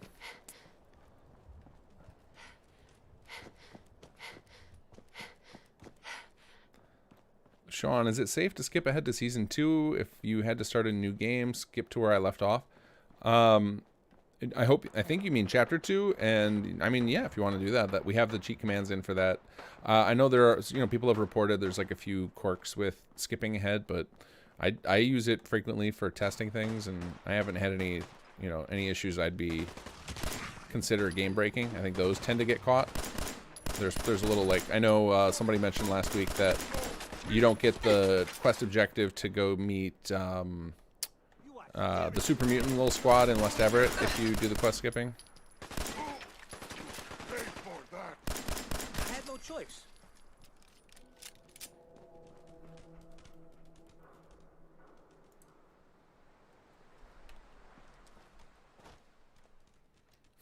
Donnie Tate, my cola only gets the finest of fresh red steak meat. Well, that's very nice of you to go hunting for little cola. Hey, office fan, all right. Okay, wasting time looting. Let's get over to Diamond City. Or we can get stuck on a tire.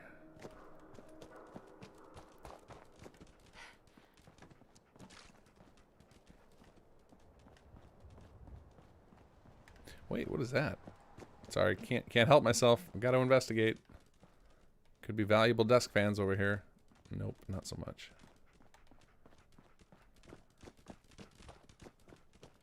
It's so eerie without the music.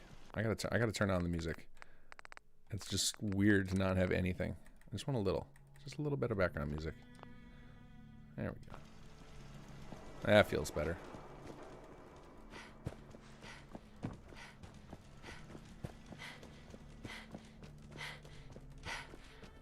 Okay, so yeah, we're so early in the playthrough. We still haven't even triggered the Stop playing around, Danny. the Nightingales to show up yet. Crying out loud.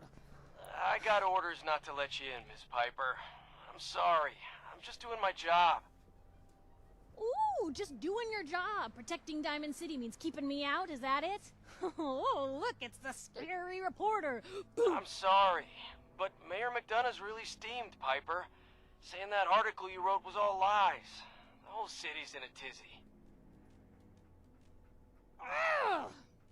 You open this gate right now, Danny Sullivan. I live here. You can't just lock me out. Open this gate right now.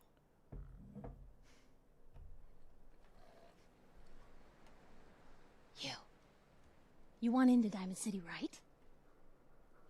Yeah, let's go. I just got here, but yeah. Shh. Play along. Talk to Danny the guard before you go inside DC. Okay. You're a trader up from Quincy? You have enough supplies to keep the general store stocked for a whole month? You hear that, Danny? You gonna open the gate and let us in, or are you gonna be the one talking to crazy Myrna about losing out on all the supply? Jeez, all right. No need to make it personal, Piper. Give me a minute. Better head inside quick before old Danny catches on to the bluff.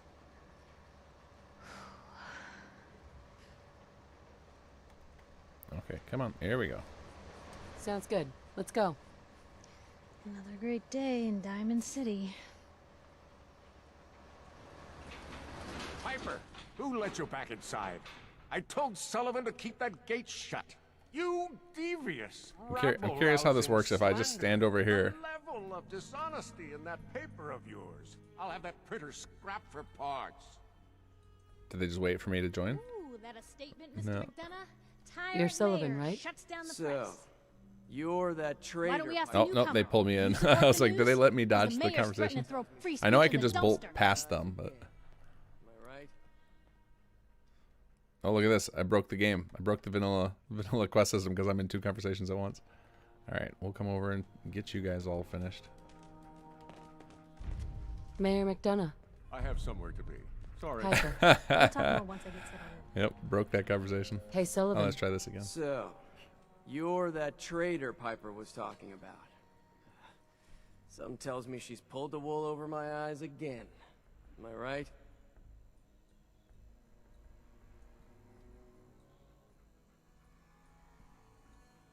So, Piper's done this before. All the time.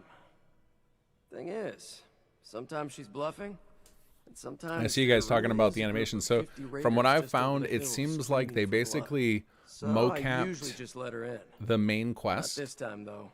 and Mayor's that's it. on the warpath. They Hey, mocapped a whole bunch of the what's brought you dialogue into throughout the town main anyway? quest. We can find it for a lot of We can note it characters down in the logs. that are off the main quest, and then all of a sudden it drops off. So, like, you get Piper's first few scenes have it, and then they don't have any more of it. You know, a handful of Prestons have it. It's just like there's... it kind of just follows. They clearly like decided to just...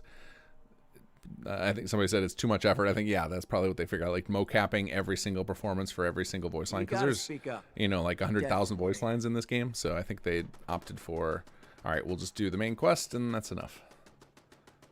I'm trying to find someone. Is that so? Who are you looking for?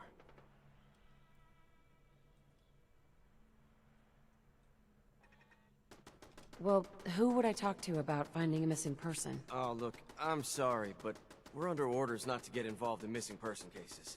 There's a lot of Institute paranoia right now. We can't really risk fanning those flames with official action. What if people panic? Bribe. We'll see. I think I have 1 charisma, so I'm probably going to fail this. I just need a little information, Danny. We can keep this off the record. I'm sorry, but I can't. All right, here. How about we do a simple trade? Money for information. Hey, I don't take bribes, okay? All right. No. The Institute? What's that? Ah, damn. Look, I really shouldn't have said that. They're just a scapegoat, all right? Something people blame when things go wrong. If you really want to know, there's a whole newspaper inside the city that won't stop talking about them. Public occurrences. That's what I call a strikeout. Head on inside. Oh. I see you. I'm on to you. I'm curious. Is this actual Deacon, or is it just somebody who looks like him? Here, we can check in console. Diamond City Security. Nope, that's actual Diamond City Security. It's like, is that Deacon? Did they plan him that early? Because that'd be pretty awesome.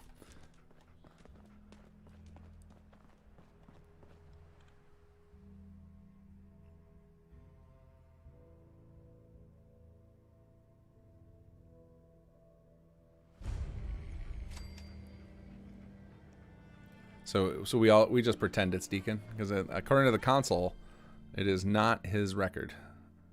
It is actually an NPC named Diamond City Security. Or is that, or did they like override his name? Here we can find out. Show variables.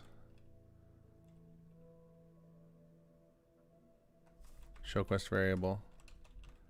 Dialogue Diamond City entrance.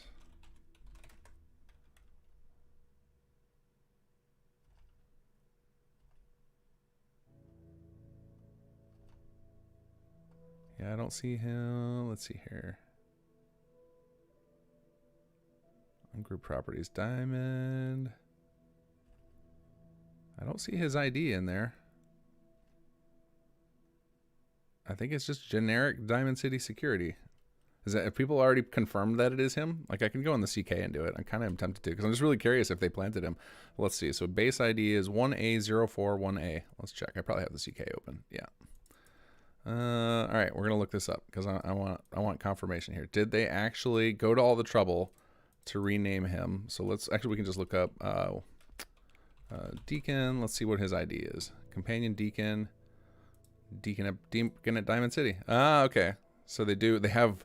There's 4 different deacons. Got it. Okay. So it's not the original companion record. It's just an extra record.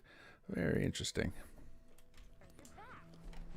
I'm guessing they did that for the same reason we've done it a couple of times with our characters. Is like, if you have your characters in these weird little niche positions, it can be easy to accidentally break your important quests.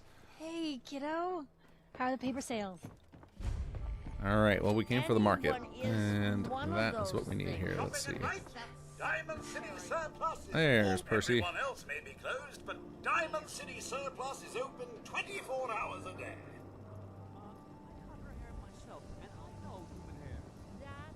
Sure. Let's take a look. Excellent. All right. I'm sure I got a lot of extra garbage I can sell them. Let's see. I guess we'll hold on to the bayoneted one rather than the... We can have this thing.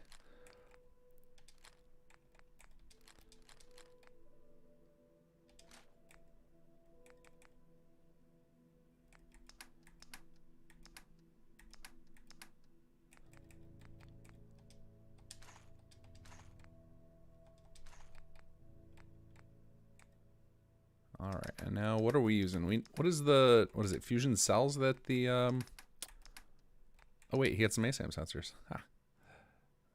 But I'm more right now. I need more fusion cells than anything else for my. Okay, well we'll gain plus 17. I'll take that trade. Thank you. All right, now I'm really curious. I know you can talk to the Ron early. Mayor giving a speech to nobody. He's just he's up here practicing. Hey, bud.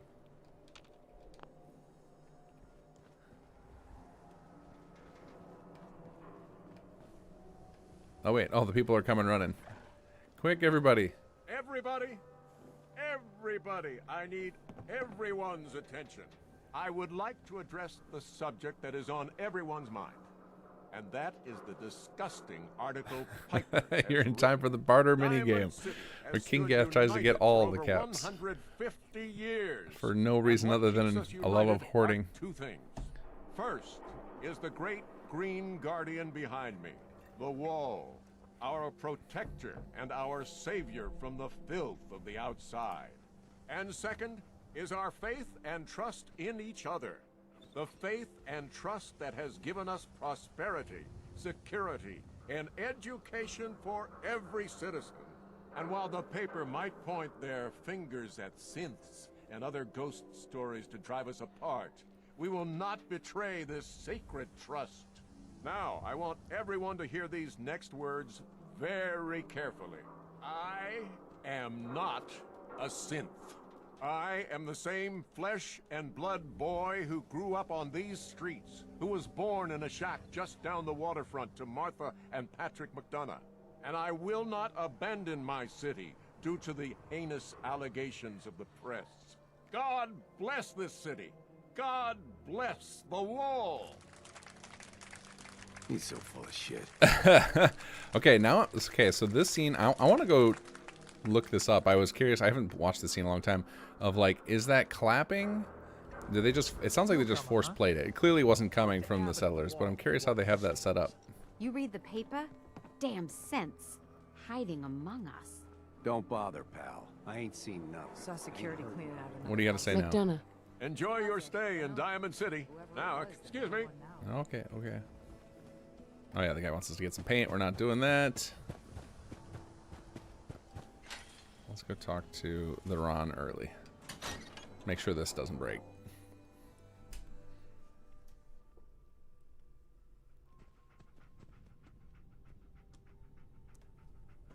Hello,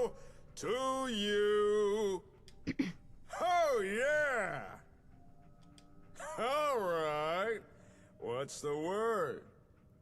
Hey! Interesting. So I'm pretty sure, like, we have, I'm 99% certain we have a conversation Whoa there! Did it just get cooler in for him here? that where he'll introduce you even before the quest. So I don't know if it's not set up right or if we changed that and it's not in here. I'm going to put that on my notes to check into. Oh yeah! Does the run not have a pre-Jake intro convo? Oh yeah! Thanks, Ron. We'll be back.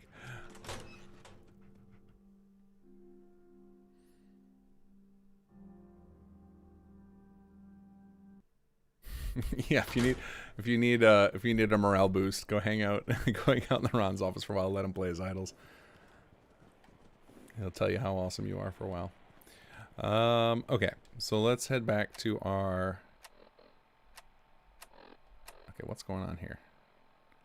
1 person, 8 people, 10 people. Okay, so we've gained a new person at Sanctuary and Starlight. I think we were gonna go to the Graygarden and head over and clear out the water thing, because we're kind of just doing some quests and collecting some things we're gonna need in preparation for Jake. I just hate sleeping. I think it's way more fun to just like get some of this little random stuff, and then like this is kind of how the experience was designed. Like part of the reason that we give a lot of space between some of the quests, particularly early on, is to give you time to go, do other stuff in the game and make sure you get time to do some dungeons and level up and build settlements if that's what you want to do. Which we're doing surprisingly little of that, but that's because I'm using city plans. I am going to keep building in Starlight, but I'm trying to build as we need people. I find that method more enjoyable than preemptive building up the whole place before people are there. This is quite the storm. You can probably just see like a green and white blur on my screen right now. Okay, I'll say I feel like I'm going the wrong way, and I definitely am. I'm about to go over to Oberlin. I guess I could have just to collect that settlement too.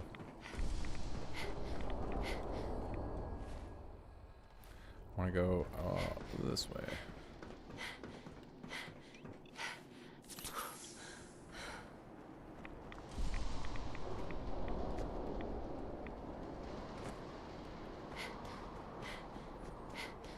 Alderwick, are we going to be able to tell the Ron he's our friend in Chapter 3? I know he's got some stuff going on in Chapter 3, because I know I've seen some of the stuff that he's involved in. So he definitely doesn't get left behind. Like there's more of the Ron content coming for sure.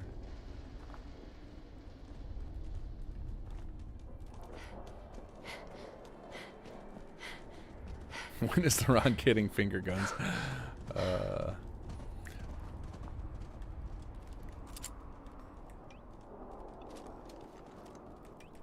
guess perfect time for a hunting rifle. Radstag doe. Hello.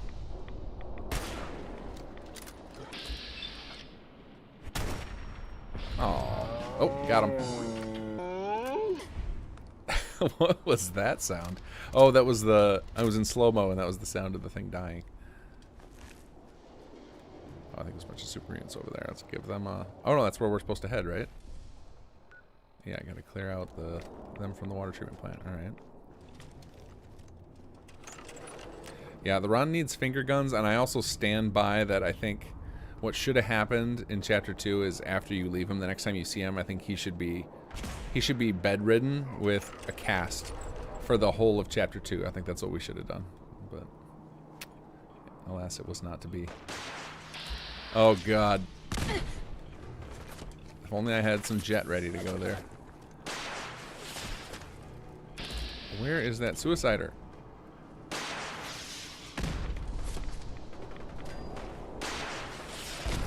Oh, damn it. Another leg loss. Oh, no. Okay, there's my leg. I still got it. Oh, did I lose an arm there? Oof. Dodging rockets. Not my strong suit.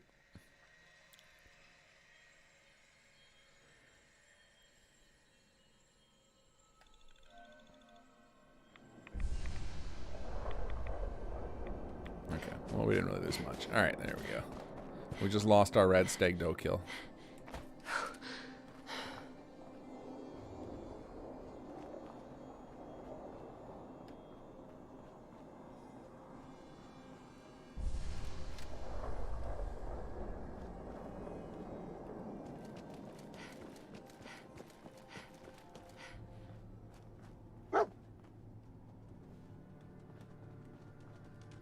Oh, we got a couple guys here. One down. Come back here.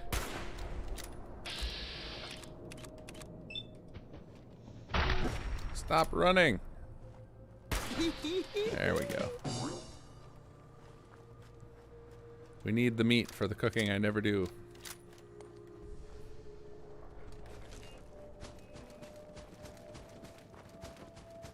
Well, this will be at least a little more interesting for you guys to watch when I die now. Okay, let's learn our lesson, and we'll at least do a quick save here.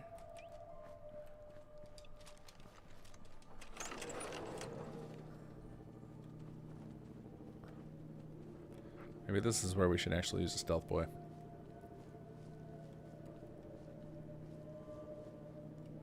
Because I was not doing a dent to those super mutants. I guess I haven't invested any points in damage yet, so that's kind of on me. I did level up, right? Yeah, I do need to remember that. I have to pick a weapon and upgrade it. I guess we've been talking, let's see. Attacks with non-automatic rifles to 24%, 20% more damage. So I'm pretty sure I'm going to end up using some sort of something high damage. So I'm probably going to use a rifle. Like that would be, you guys said sniper rifle. I think Gauze rifle would be covered in this. So I think this makes the most sense for VATS. Nick Carter, how many new games have you started since starting SS2? Not that many. I mean, if you mean like how many have I started in development while testing, I mean, probably hundreds. Ones I've actually started to play for real, not maybe 3, including the 2 that I'm doing on stream. Like, I spend more time developing than playing anymore. I mean, that's one of the reasons that this stream exists is because I was not making myself play enough, and so I was starting to lose touch on, like, you know, how it feels to play, which is not good. I need to whoa. Oh, got me. Oh, I got one after the quick save. All right.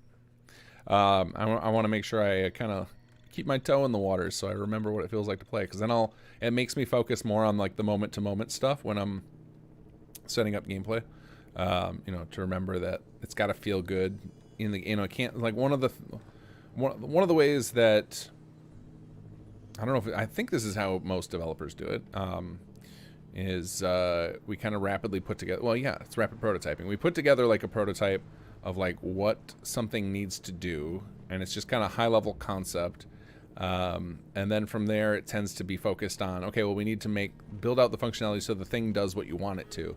And then the next level after that is usually like spending a lot of time manipulating things for user experience. And I find if I spend too much time away from the game, I don't put enough time into user experience, and the user experience is what makes it fun or frustrating. So like, I think and this is also why chapter 3 is taking so long, because I'm spending way more time on user experience than I normally would before a chapter release. Oh god, is this him again? Wait, can I? Oh god, he fired that fast. So fast. All right. Well, at least I found my guy I gotta kill. He's like finding the fat man gunner on top of GNN. You gotta find him, pick him off before you can do with anything here. I guess this might be time for some jet. I think it's time for jet, guys. Sorry, Quester. It's too important to my playstyle. There we go. We'll put it at quick access. I guess I could use some medics or something too, to just so I can survive a hit.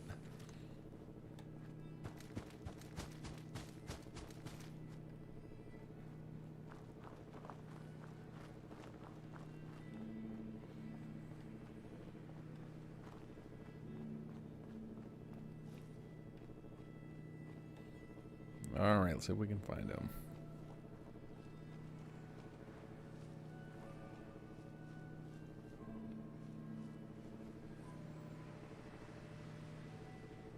Oh god. What's that? Nope, it didn't matter. Just died in the air instead of on the ground. Okay. Yeah, I think we might be going with the stealth boy approach here. Let's just get inside and ignore the super mutants because I am so weak. All right, so let's try that plan. Let's do aid, get stealth boy ready to go. Where is it? All right, we'll just favorite it so I can quick access. I'll just kind of try and sneak in there, and then when they catch me, inevitably, get out of there. Carvok, thank you for the donation. Have been missing your streams lately. Finally catching one. Thanks for the Masters vids. They rock. I knew you were gonna appreciate yours when Glenn told me he would do some jammer voice for it. I was like, oh, Carvok's gonna love this.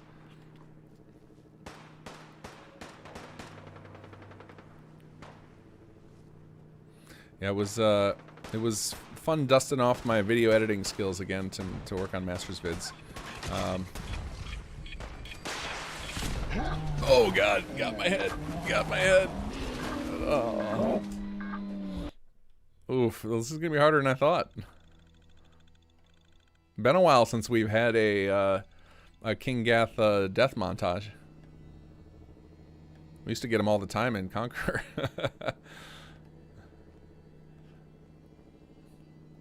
Alright, we need to be ready to go here with all of our cheaty items.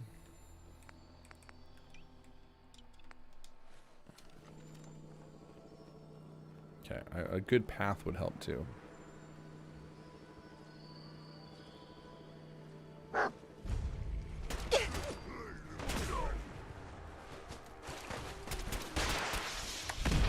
Nope. Doesn't matter if you're invisible if there's already missile coming at you.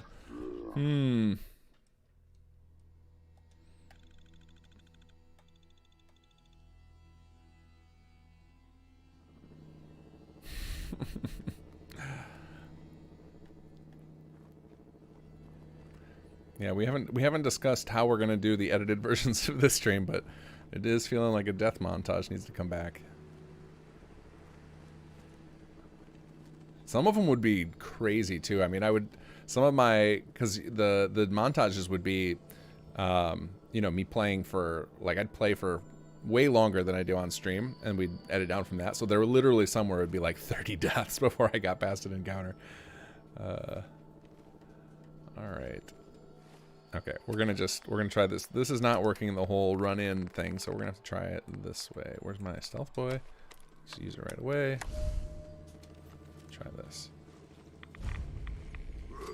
Who's there? Just a ghost. Don't mind me. Oh, it's just dog meat. They're all fighting dog meat. I forgot to have dog meat wait. Sorry, dog meat. Good thing you got that magical teleporting power.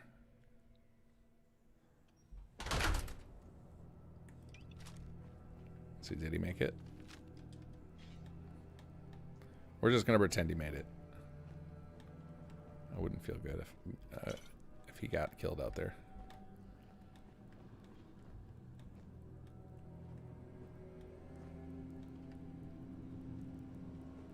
Ooh, office fan or desk fan. All right, I hear some turrets.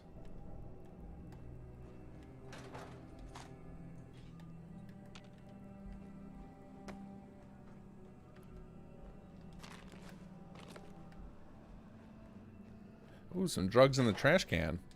That's legit.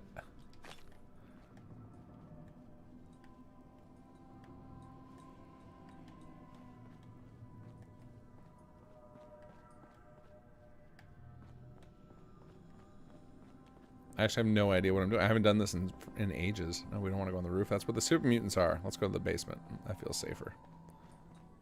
And maybe dog meat will teleport to us, and then we won't have to feel bad anymore. Going down. When is my rematch with Boomer? Yeah. I anticipate it going about as well as this encounter has so far.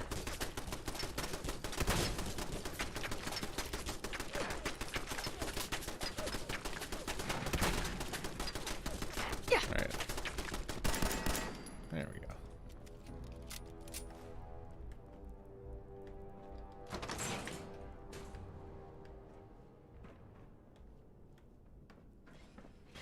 Nice. Oh, I can build some patio furniture. Very important. Oh god. Oh god.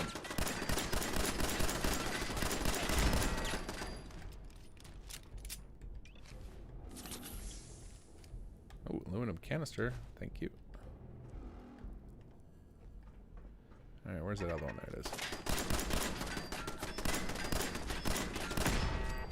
Thank God these computerized turrets have such terrible aim.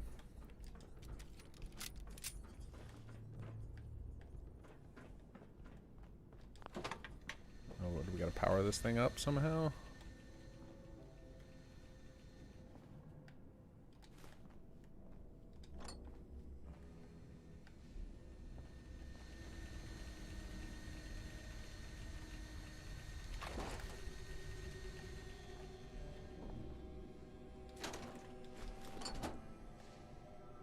Bag of cement. Let's just carry that home.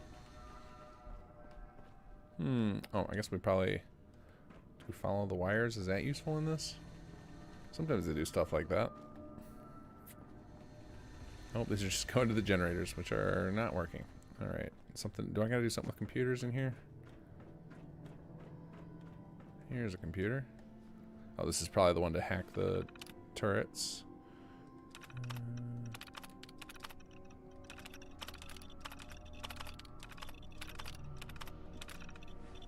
Nope, nothing in there. Alright.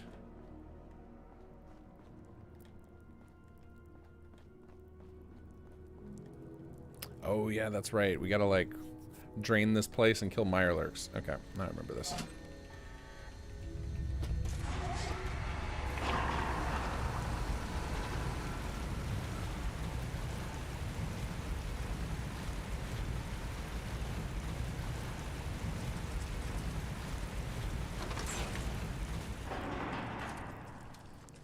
Hello, armored friends. Please show me your faces. Alright, let's see. Watch that percentage go up. Come on. Come on, keep turning. I don't quite have enough for a crit. Nope. Oh, but we got our boy.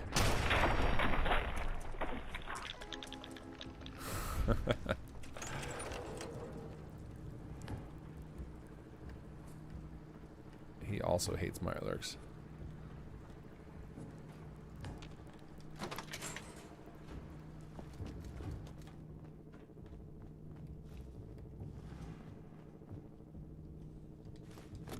I mean, I don't need a dirty ashtray, but I guess.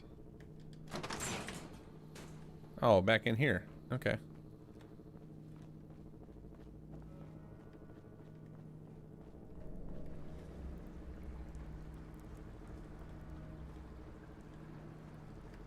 Where are all my fish friends at?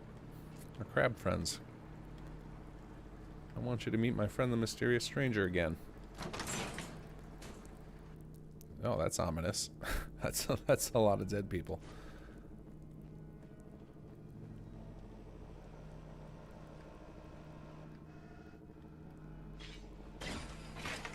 Whoa! Whoa!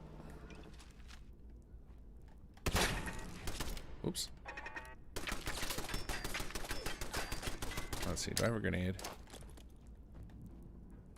I do. Is there another one? Yep, somewhere.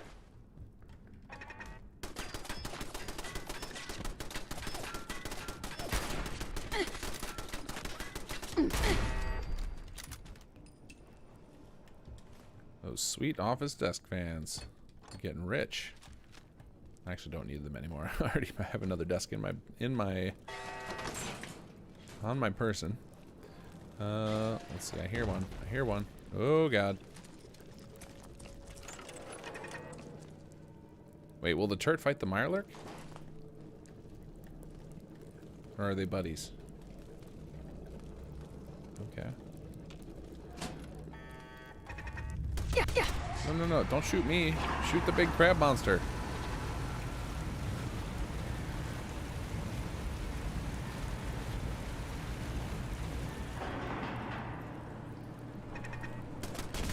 Fine.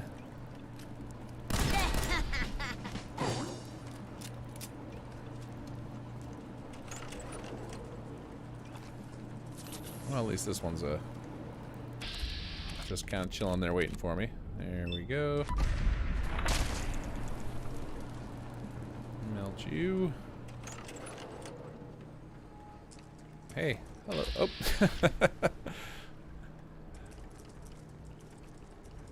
Oh. How do we get over there? Oh, now they're all coming. Are they gonna just keep going in circles like this? This feels like an old-timey video game where they don't know better, so they just run off the ledge trying to get you.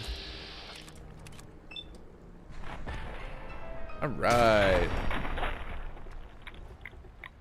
Your armor has no match for the mysterious stranger.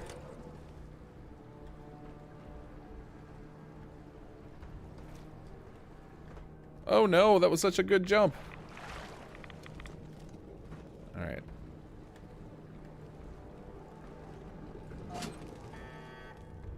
Does that one work? Yep, all right. I didn't like those sparks. Making me think I had to go do something else. Oh, expose some turrets. Let me guess, you turrets are also not interested in fighting Mirelurks.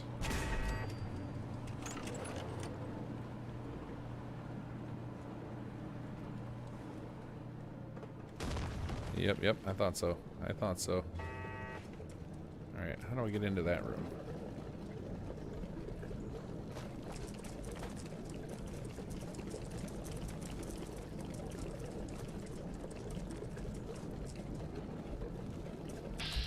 We really need some parkour in Fallout.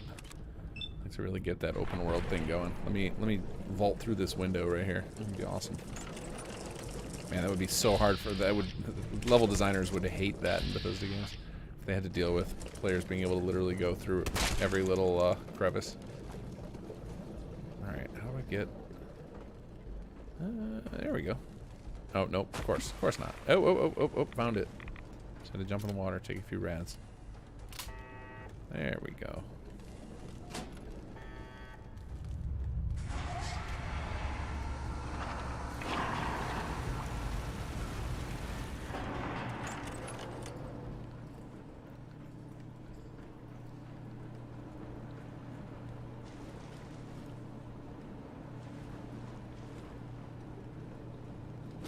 I feel like there's no way I'm getting off the hook this easily. There's gonna be... Am I gonna get hit by a king or a Mirelurk queen or something?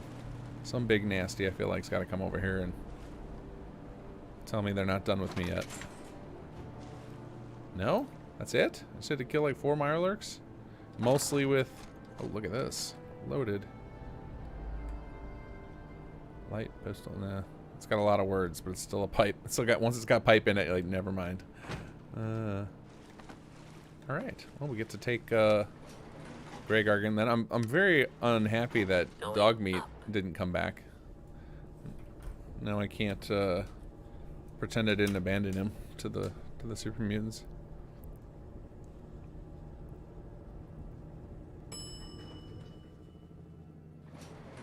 Surface. Quick save. Okay, and here's death montage number 2. Is there anywhere we can sneak?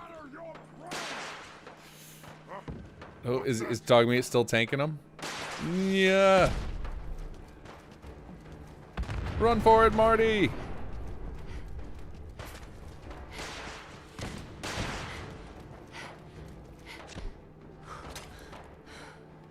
Oh, good thing I put all those points in endurance.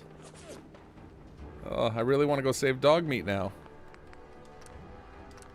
To a hard save. I don't trust the quick saves very much. Dogmeat, we've got to rescue you. Where is he? Oh, there he is. I see him limping. He's gonna get out of there. We just gotta let him recover. Come on, boy. He can do it. Aha! Tricked you, super mutants. You didn't know I had an immortal dog. Let's go.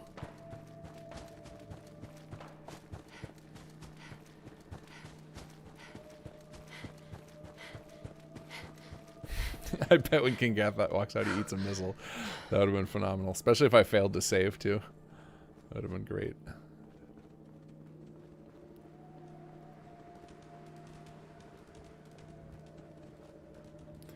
Sin Cyprian, a few hours in a new playthrough, component mode, and have a weird resource bug where it states 26999 gold. Any idea? That is an odd bug. No, I couldn't tell you what's going on there. If you're running a light playthrough, like of very few mods, I'd love to look at the save. But if you're playing full, 100+ mods, I mean, I'd say if it's 20 or less, I can look at the save. Of anything more than that, like if you're playing like my kind of load order, what I'm doing right now, I can look at the save and try and get some bug fixes out of it. Otherwise, it's kind of a mess to do so. Here we go. Darling, so good to see you. You fixed our water problem, didn't you? That's right. That's marvelous, darling. Simply marvelous. Here, you can have some of our produce. I'll ask Greenie to give you a discount, too, if there's anything else you need. Now I simply must get back to work. Ta-ta! And now use the workshop. There we go. All right, let's get a level up too. What can we do here? So we really need to, we need to get our weapon damage up because we are just useless in combat. Thank God, like if it wasn't for the mysterious stranger, I don't think we'd have made it this far. I'd have been just stuck in that dungeon forever. Okay, let's go to. I guess I can just plop down the city planner's desk. I got one in my inventory, so these are nice and convenient. I always forget about them. Alright, now let's go ahead and I guess I can assign one of these bots to be my city leader. Why not? Let's see, where is... You seem to be in charge around here. Come here, Supervisor White. You are going to be... You're going to be the mayor.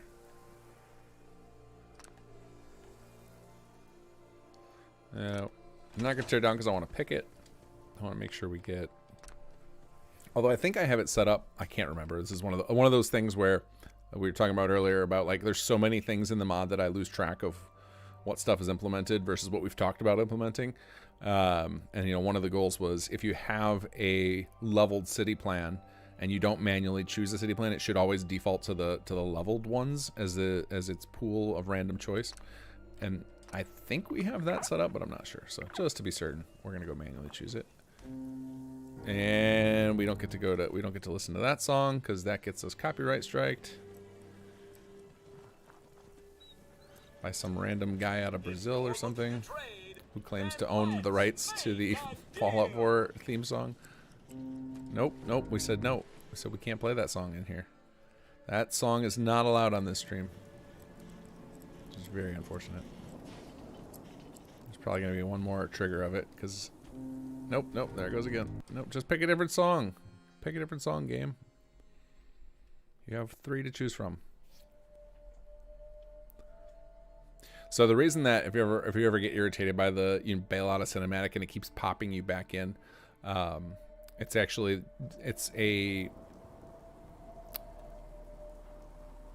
an unfortunate like side effect of the way we hook into Workshop Framework's layout system to do city plans. Like the benefit is we get the speed and stability of the layouts, but we don't have. I did not design layouts just for city plans. Like I tried to make sure that layouts were a very functioning system on their own that don't require some settlements, and so there wasn't like an obvious easy hook to tie into for pushing into the cinematic mode. So instead, it does it whenever a layout triggers. And the way city plans are done is they're actually like a series. A city plan is actually a series of like 12 to 15 layouts, depending on how many different items need to stay the same between each level of your city plan. All right, so here's our ROTC design. This was one of those ones where it definitely this design definitely suffers from the fact that we designed it with all plots have to be accessible from. So that's the other thing. Okay, so this is the other. We were talking earlier when I built Red Rocket about some of the differences between SS1 and SS2 and how that resulted in some weird things. So Another part of the gameplay that was different in SS1 versus SS2, and why you get some weird things with the city plans, is in SS1, the plots would be placed dynamically at any time. So it would be basically like, instead of, in SS2, the plots just get placed immediately, and they're just kind of placeholders waiting there for settlers. In SS1, instead, a settler would come along and request a plot from the settlement, and then it would pick one from the plan it hadn't placed yet and place it down for that settler. And so we had to make sure that at every level in our OTC that you could path to all the potential plots that would get picked. It wasn't until later in development we figured out, like, oh, well, we don't have to keep those, we don't have to have all those plots there already, like at level 1 in the plan. It was only until like about halfway through development that we figured that out. But this is one of the ones that suffers the most from it, because then we had to, this was so much work too. I actually did this myself because I felt bad about it, because it was so much work. They have this like crazy awesome staircase in the level 3 city plan, and I was like, well, we gotta make multiple levels of that. So then I had to like rebuild the staircase multiple times and try and get it to line up perfectly and get the nav mesh working. I'm very unconfident about the nav mesh actually working, but yeah, our Graygarden, I think I had to do a lot of, because I just felt bad about it, about how much work had to go in to make sure that this could be pathed at every level, and that it still looked like things were upgrading considerably. All right, so there we go. Getting Graygarden. I'm gonna let these plots build up, because that will. Hey, we got our first humanoid settler. I'm just so hungry all the time. What are you talking about? This place is a farm. Let's see here. Okay, there we go. Now I got 7 food. Oh, that's right, because the city plan strips out the greenhouse. Okay, well, now you guys got enough food, so you're fine. Anyway, I'm going to let this build up the plots that it started. That'll tell me that our script lag issue is going to be gone. And then I think we're going to make our save for the day, end of session save, and hang out and chat with you guys now. We played, yeah, we're coming up on 11 o'clock, so we played for a couple hours. Did some things I didn't expect today. Like, if you had asked me or told me in advance that we would sit there and listen to Mayor McDonough's speech today, I would not have believed you. And doing random dungeons, nice change of pace. I love this game. I love all the Bethesda games of like, just even after I've done. I mean, I couldn't tell you the last time that I did that dungeon, because every playthrough there's so many. There's just unlimited things to pick from. So. Because I'm not one, like the very first time I played this game, I went super completionist and, you know, tried to clear out every dungeon, tried to milk every quest for as much information as I could, and try and like string out the choice between the factions as long as I could so I could see all the content. And then everyone since then, now I just kind of like just meander around and do whatever catches my interest, whatever I haven't seen in a while, and the game has enough content for that. This is one of those things where, again, like, going back to the Red Rocket, of like, it irritates me so much to see these floating items now in these zones, and I wish so much we had the tools to more quickly address it, because that clearly what was going on there is we didn't realize that there was whoever was wiring up the power didn't think about the fact that there will be some moments when the plots aren't built, or when the player will choose a different plan, and then you end up with these floaty things. I guess I can just scrap these. I don't have to live with them. It's not like I'm stuck with these. Can go put you over here. There we go. That problem solved. And then this one we'll just attach to the pole. That's fine. Nope, I missed. Try again. Oh, there we go. It wants to attach. And there we go. Now I don't have to. Now it's going to cause problems when the plan goes to upgrade, because it's not going to be able to find those items, and we'll probably duplicate them, but that's a problem for future King Gath, who's looking at level 1 of this settlement in 10 days. Okay, are all our plots done popping up everywhere?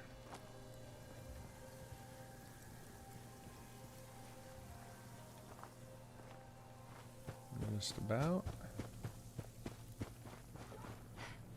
Alright, that feels pretty good. Alright, let's do save LP day 3. Oops, see, we got to do LP easy mode. I don't want to accidentally overwrite my other saves. Day 3, end of session. And then we'll do our normal thing that I keep forgetting to write a bat file for. We're going to go set game hour to 11. Force weather to be nice. And turn down the time scale. All right, so if you're new to watching my streams at this point, what I do is basically keep the game running because it's more interesting than staring at my desktop. And then if you want me to show you something in game, or if a question comes up or we're talking about something where it would be helpful to show it, I'm in here ready to go to show it. I also have my my last Let's Play save ready to go. So if we want to jump over and look at something end game or in HQ or something, we can do that. But basically, I'm going to take your guys' questions now. Just make sure you include an @KingGath, and we're just going to hang out and chat for an hour or so.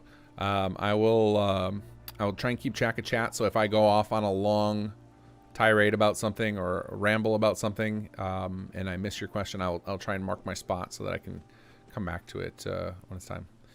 All right, so let's see here. Cyto 404, will there be an easy mode setting in Chapter 3 to turn off soldier death similar to the death from disease setting? Absolutely, yeah. In fact, one of the things I'm going to try, so like one of the many failings we had with the launch of HQ was I should have incorporated its settings into the profile system from the get-go, and we did not do that until just this last patch. And so I'm going to make an effort to remember to do that with Chapter 3. And one of the big things we did differently this time around is we didn't even start the tutorial quests for the new mechanics. Like we still haven't even written them we're late this late in development because we're waiting until they're all fully done and then we're going to do the tutorial. So one of the things the big mistake we made with or one of the many, I'm not going to sugarcoat. HQ was a bit of a train wreck coming out of the gate. We kind of wrote the tutorial in the abstract before we'd finished setting up the mechanics, and so the tutorial is very disconnected from the mechanics, rushes you through it, etc. So we're not making that mistake this time. With SS1, the beginning of SS2 with plots, we had the benefit of SS1 had existed for 2 years before that, so we had plenty of experience with like what you needed to teach. So I think our plot stuff, those things do a fairly decent job. Although we could probably there's definitely a lot more room for tutorialization of Chapter 1 as well. But I think at this point most people are just like, no, we want a skip. Don't add more tutorials. You could do a skip. But I think there's a lot of room for more tutorials actually in the plot gameplay of like having some missions to like build up more plots or to collect certain amounts of junk, things like that. Like there's definitely more tutorialization we could do. And then with Chapter 3 now, we're trying to kind of take the lessons we learned from the other 2 chapters of, okay, well, we got to have the mechanics fully done before we write the tutorials. We also want to make sure we build in skip options right away, so that way people who come in their second playthrough can skip them, or people who are just like, yeah, I'm not interested in all these new mechanics, I just want the story, like have that option. So we're trying to do all the things. Whether or not we pull it off well or if we get it done for launch is up to question, because one of the big things that's driving our deadlines and like what features we ship with is going to be the announcement of an actual release date for Starfield. Like had Starfield shipped in November, and like if they had not delayed it, you guys would already have Chapter 3, but it would be a much worse version than what you're going to get now. And that will continue to be the case the longer they delay it. Like I'm actually kind of hoping they delay Starfield again, just so that I can have more time to polish things up, because we've pretty well settled on our feature list. Like there's not really anything being added. There's like ideas that come up from the testers now that are like, oh, this would make this feel better. But as far as like adding new additional quests or big sweeping features, that we're not doing any more of that at this stage. But yes, back to your question, Sato. Yes, there will be the option to turn off some of the new mechanics so that they're easier, and we are going to try and bake them into whatever profile you guys have been playing your saves in. If you spin up Chapter 3 with your existing save, that the options will automatically be set up to match kind of the difficulty level you should expect. Nick Carter, will there be a new beta soon? No, usually. So the way, especially at this point, it's not always the case, but particularly at this phase where I'm going a little slower on the patches because I have more to do on the team side for Chapter 3 development. I basically, after a patch comes out, I take a week off of even touching anything related to the patch. Other than stuff that other people are working on the team, I will take their stuff and merge it in.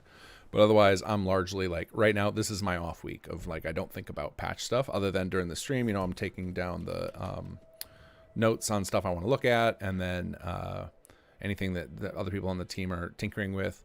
But otherwise, I'm just like, my mind's hyper-focused this week on other stuff the team needs me to do. That's kind of the pattern I follow. So there will be the beta. This patch cycle is going to be weird because there's 2 big holidays in between. So I've got a lot of family stuff going on, so it's just going to eat up a lot of my time. Like I think I already mentioned in the last news video that this was likely going to be a month-long patch cycle.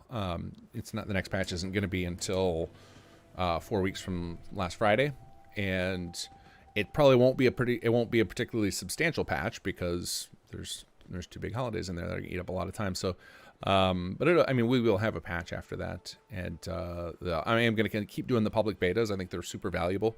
I think just people randomly testing with their giant load orders ends up finding some little things we didn't think about.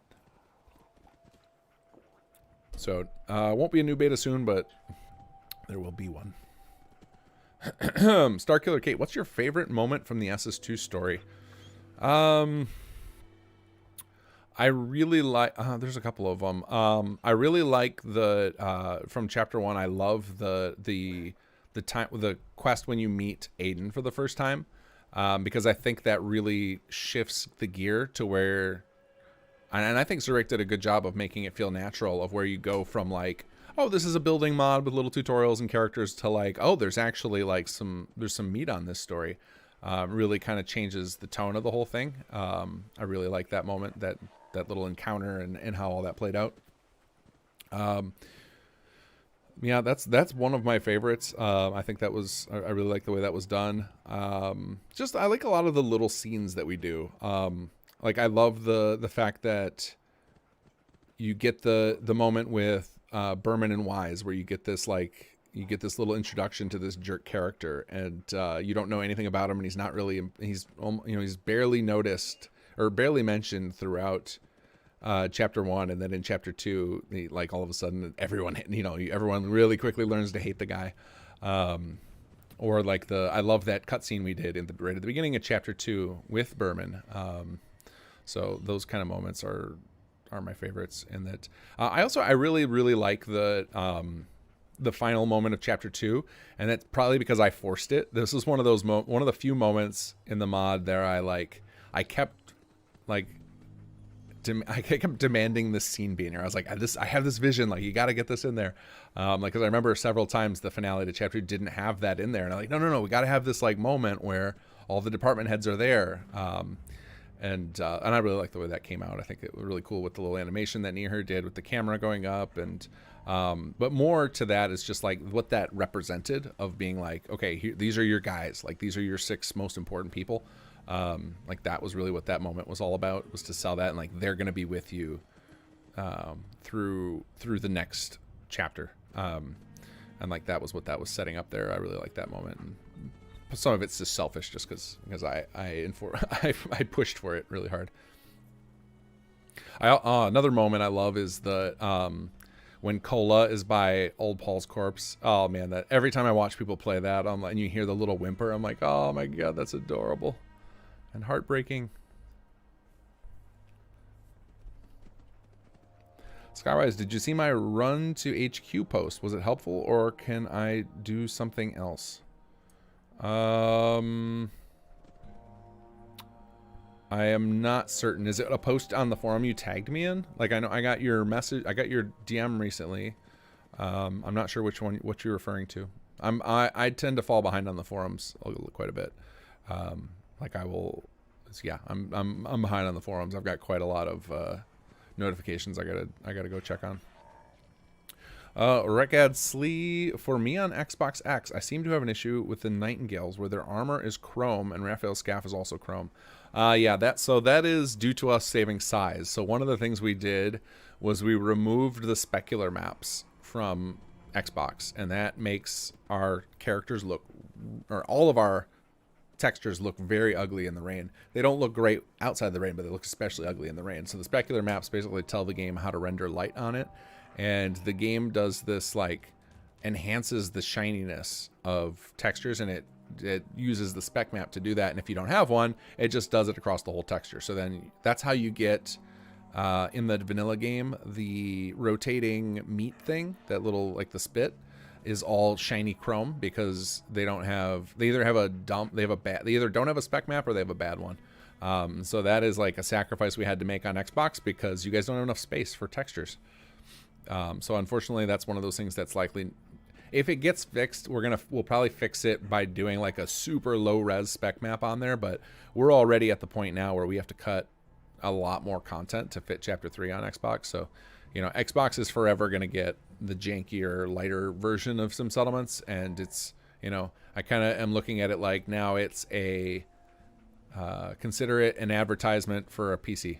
So like you play SS2, it's a very long advertisement to convince you to go buy a PC. Hopefully that either the anniversary edition or whatever they're calling it for the Fallout 4 update. Oh, the next gen update. That's right. The next gen update of Fallout 4 will up your guys' space, and then we'll be able to put more of that content back. Or yeah, I don't know. A lot of us have asked some of the people in Bethesda who are like community facing, and they do not seem to be.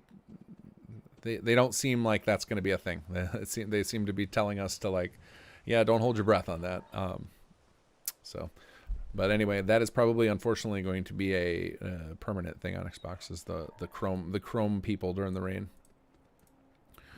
I mean, if they're chrome all the time and not just during the bad weather, that is fixable. But if it's only during the bad weather, that's a known issue. That the fix is to give you guys really is to waste more of your space. But if you're saying that that's happening even outside the rain, then that is an issue with the compression, and I can fix that.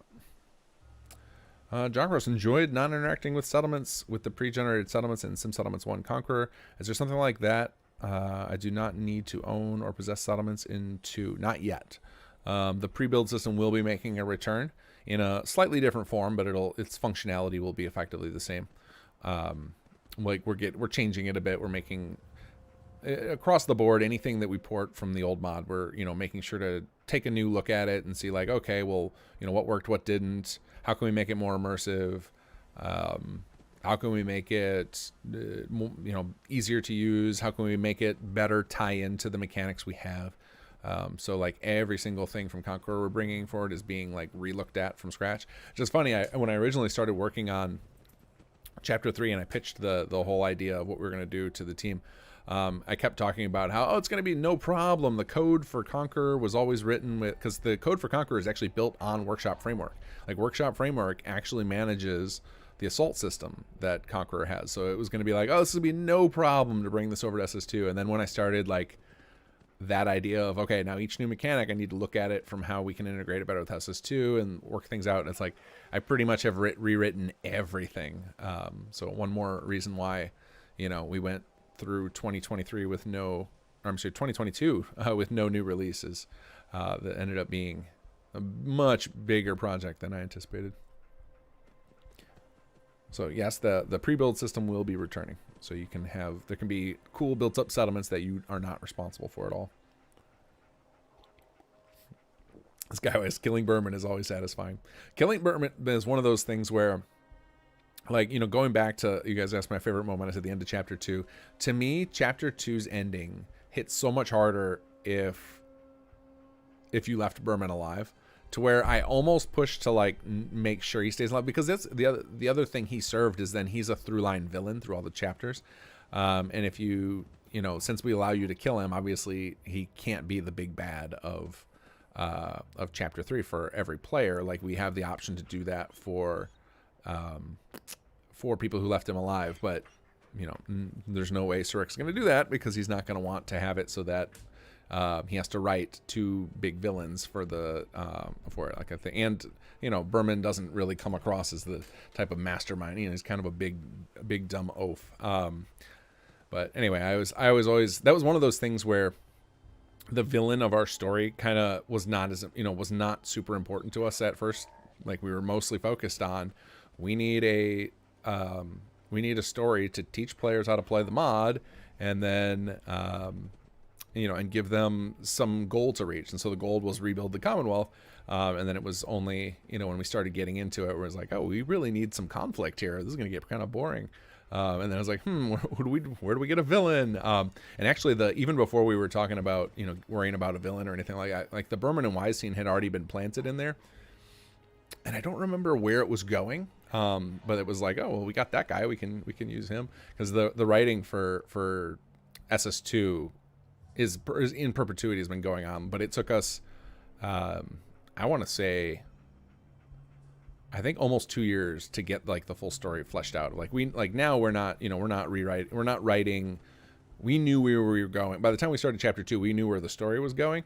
There were definitely some stuff in after chapter 1. We weren't sure exactly where we were taking things, but once we got into chapter 2 writing, we solved the puzzle. We knew where we were going with chapter 3. When I said we have writing to do still for chapter 3, it's just like the tutorial. So we know like there's a big chunk in the story where there's like a big a spot where it will make sense for there to be a lot of tutorializing, and where we can kind of do whatever we need to do to slow things down and give the player the tools they need to explore the new mechanics.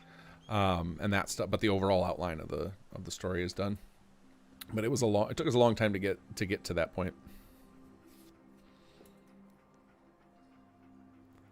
Let me see. Let me go find one of them and force sunny weather. Okay, cool. Yeah, I would be interested to know if it's a rain. I was assuming it's a rain only thing, because somebody emailed me a picture from their Xbox of a chromed out Nightingale, and it was raining in there, and I was like, okay, and I just was thinking it through, like, yeah, that makes a lot of sense. I killed off the spec maps. But the other thing it could be is a bad compression. So at several points in patching, I rebuilt all of the Xbox textures to shrink them a little bit, just to save you guys just a little bit of space. If I drop all of the texture sizes down by like 10%, then it saves you quite a bit of space. And the automated tools we have in the community for resizing those, like, they're not infallible. And so sometimes I have to go back and like undo and like restore an old version of a texture. So it could be that there's something funky with the outfit textures. I'm not sure. I can hear dog meat panting right next to me, right real loud in my right ear. Oh, there he is. Hey, buddy.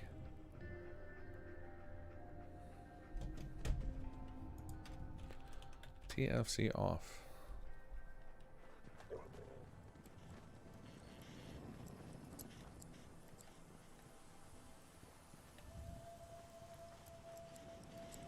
Thanks to you, the water's cleaner and the crops are doing great. Thanks! You're welcome. Kind of want to force a level up here, just like while we're sitting around. Oh, we got another bot. Let's get you out of here. All right, yeah, we're gonna do that just because why not? We're gonna use a little cheat command to make something happen for fun. Wait a minute, we're not gonna save this save. Let's see. I think it's Test City Upgrade.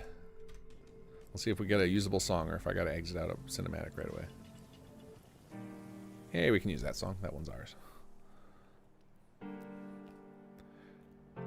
I have no idea again how long this particular playthrough is gonna go. So. Definitely not long enough to show you guys all the levels of all our city plans, so I don't mind doing this right now. I'm curious how many. Actually, I don't know. I think we have it. Do we have it? You guys will know better than I do. I don't think I've played with robots in my last playthrough much. Do we have it rigged up right now so where robots will use residential plots? I don't think we do. Do we? Do robots take residential, or they only take work plots? I don't think they take residential or recreational right now.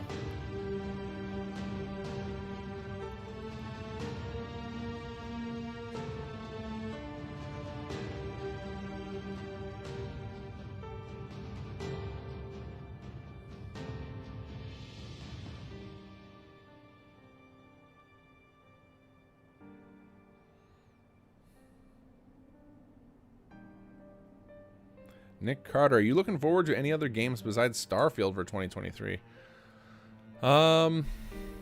There's a few of them that stuck out to me. I saw one that I knew nothing about, didn't expect. I couldn't even tell you the name of it right now offhand. I would have to go back and watch some of the trailers that came out during the Game Awards. But there was a trailer for a game that looked really, really cool in concept. So, and it's another game. So one of the other games, I'll get back to that in a second. So one of the games I'm looking forward to, I think it comes out 2023, is Hades 2. Hades is one of my favorite games ever. And one of the games that really changed my opinion on the roguelite genre. And same with, I had a couple of those happen in the last couple of years. I think it's just game developers are getting really good now. Saying like Elden Ring changed my opinion on the Souls-like genre. Is that like when done well, those types of hyper difficult or those types of games, some of these gameplay loops that I generally don't like suddenly are really appealing.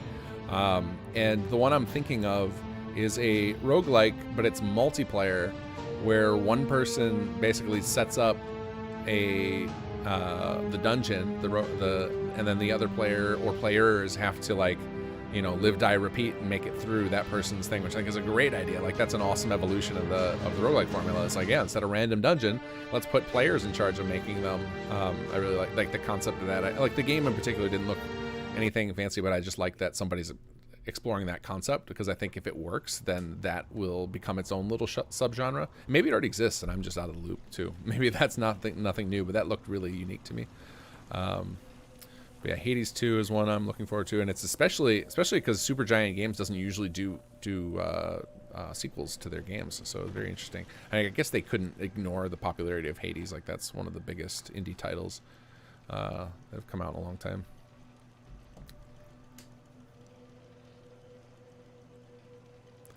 Reckonsley, am I able to send Cassandra to HQ after the Night Ghost quest? Because the clipboard ain't working on here. Also, she's Shirley in rain. She's shiny in rain, but not chrome. Interesting, because she's wearing. I'm not sure. As far as sending her to HQ, that's part of the quest line. So you don't use the recruitment key clipboard on her. That's part of our. So if you go through, it's in the second quest in HQ. So after you finish How to HQ, including the part where you have to recruit settlers, then you'll eventually get a quest to recruit a doctor, and that's when you can get Cassandra.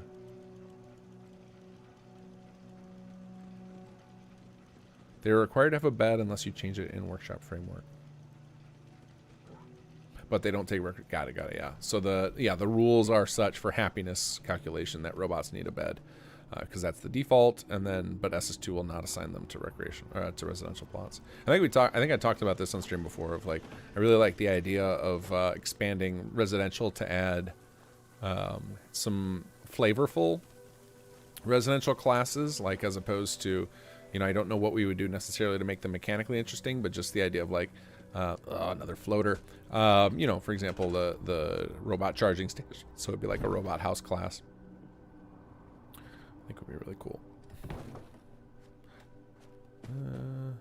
Any other floaty things I need to fix here? Actually, I'm curious now about the things I moved. Did they get duplicated over here?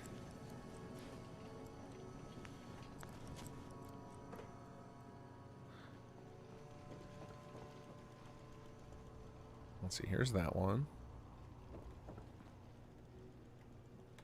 No, it didn't seem to care. That's interesting. My code's a little stronger than I thought it was. And yeah, this one didn't get messed with either. And it didn't also like... Didn't recreate? Interesting.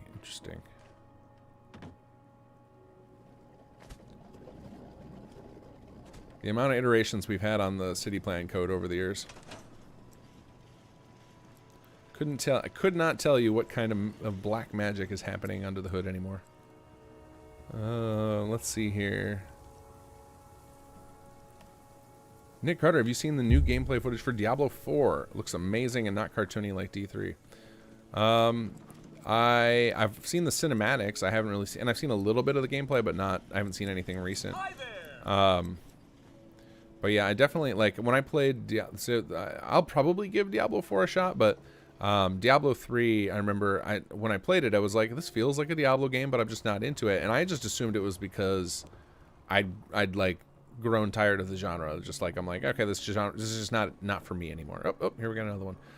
Because that happens. Like in different times of your life, you're going to be into different types of games. So I just assumed that was the case rather than blaming the game. And then later find out that like most people were like, no, D3 is not as good as D2. Which is like, oh, okay. So maybe there is still room in that genre for me to enjoy it. From what I understand, the what's the one that people play that's kind of become the new king of that? Is it Divinity? Is that it, or is there something else? Anyway, I haven't played a game like that in a long time, so it might be fun to go back just to try it out. But Blizzard is not the same company as they once were. Most of their like best creative people have left. Like, although I hear they just got Chris Metzen back, which is interesting, but. Like the geniuses behind like Hearthstone and Overwatch have both left, and I think they're both forming their own companies. I know the Ben Brode has got his own company he's doing Snap now, and I think Kaplan, who did Overwatch, I think he just left. I don't know what he's doing next though. So like Blizzard's like lacking most of their original creatives, so I don't know how good their future games are going to be. So they're definitely not an auto buy company for me anymore, as they used to be. Because, man, I spent so much time playing Blizzard games growing up.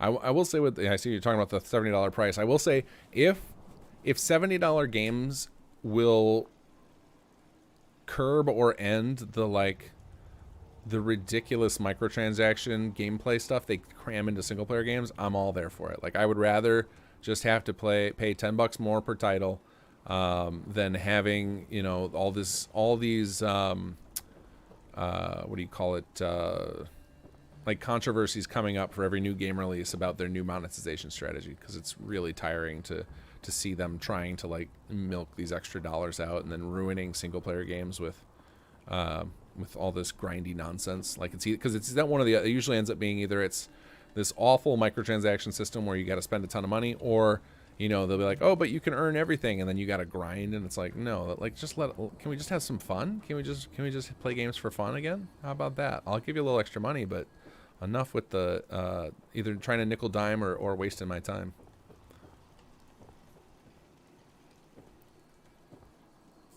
Skywise, it won't end it. Like Stephanie Sterling says, they don't want some of the money, they want all of the money. Yeah, you're right. It'll be like, so first we'll get $70 games, we'll get a brief respite from the microtransaction nonsense, and then it'll come back again. Probably right. But if we get a few decent games out of it in the meantime, I'm okay with that. Like, I mean, we have been paying $60 for games for what? When's the last time they raised game prices? 15 years? Something like that. It's a long time.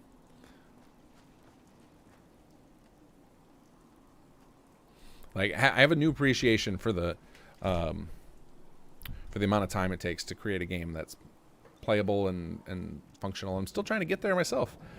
So like, I understand how much effort goes into these and why they're expensive.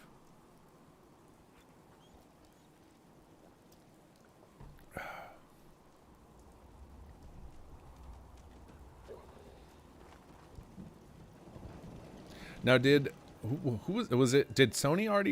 go first to that? Were they the first ones to go up to 70? Because I know Microsoft was like a recent announcement to go up to 70.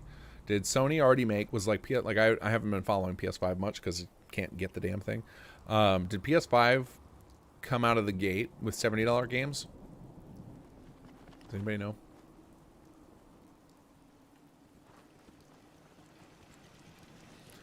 All right, I'm enjoying exploring these upgraded city plans. We're gonna keep doing it while I'm chatting with you guys. Question WI, they will still monetize the crap out of game even if it costs $100.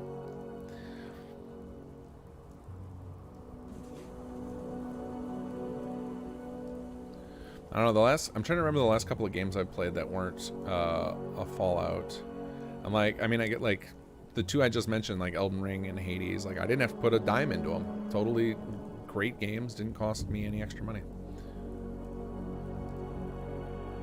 I've got sitting on my desk waiting for time to play it right now, the new Mario vs. Rabbids game. I freaking love, like, such a surprise. The first one was like such a surprise because I'm not the whole Rabbids thing. I don't. What is that from? Is that from Rayman? I don't know what that Rabbids are, but I love me a Mario game, and it's like even if I'm not playing it with my son, like he can watch me play all the Mario games. So, but I do love the gameplay of that, and I've got the sequel sitting on my desk because that was surprisingly cheap for a Mario game. Like usually the Mario games maintain their value for a very long time, but that franchise, I guess, is kind of a quirky niche one, so not so it didn't hold its price for long because it's already down to like $40, and it's the only thing it's been out for like 2 months. Yagi LC, the clinic shops are described as giving 20% reduction in disease duration.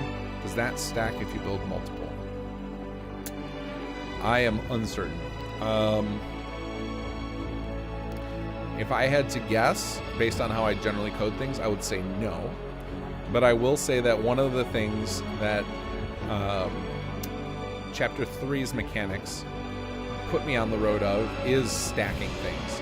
So I've started to write code for stacking plot benefits because it will become very apparent why when you guys see how some of the Chapter 3 mechanics work, of why it would be beneficial to do that. And I guess there's no reason I couldn't retroactively do that for older plot types, because we got a lot of new classes coming in Chapter 3.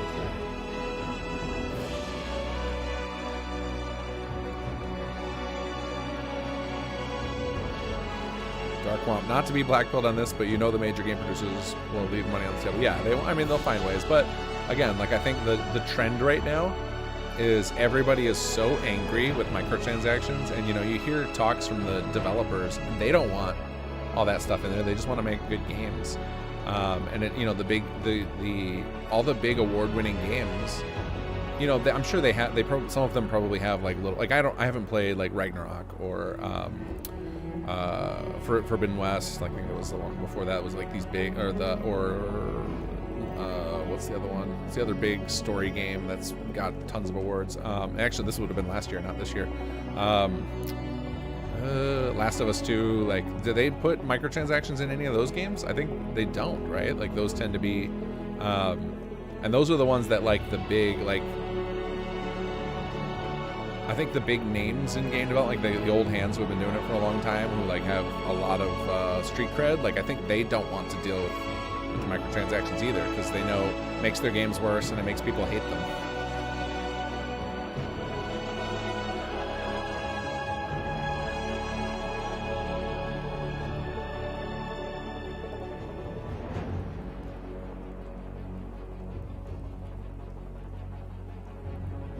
Question WI, one last thing. Did Deep Dive Gaming ask about the bug with dog meat being counted as a settler? I think he's mentioned it before. Which is, to me, that like dog meat being counted as settler, like there's always two parts to that, like the weird settler counts. One is if it's counting on your HUD as a population, like on the vanilla HUD, that is probably a mod conflict. If it's just because of the counts are off when you look at some settlements reports, then that's a different story. But even then, I'm pretty sure SS2 is using the same test for whether somebody should count as population as the base game. Because otherwise all your Brahmin, if dog meat was counting, then so would your Brahmin.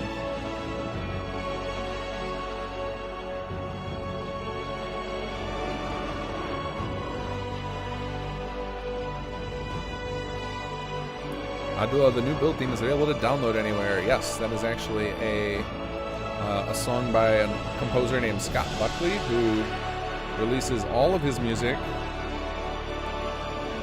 under the Creative Commons license. It's free for anybody to use, as long as they give him credit. And I have a link for you right here. He's got a lot of amazing music.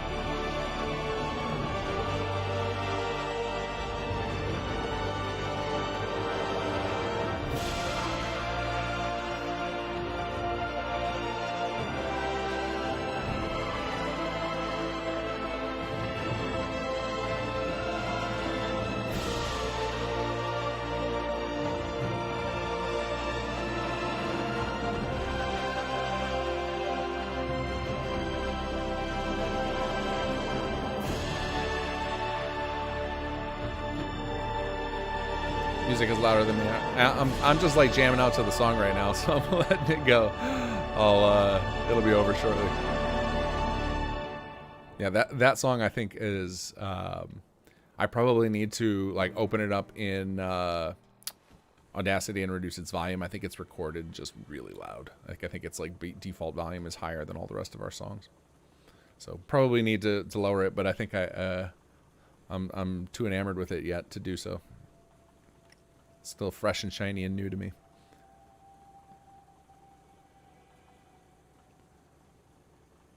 But yeah, the microtransaction stuff sucks.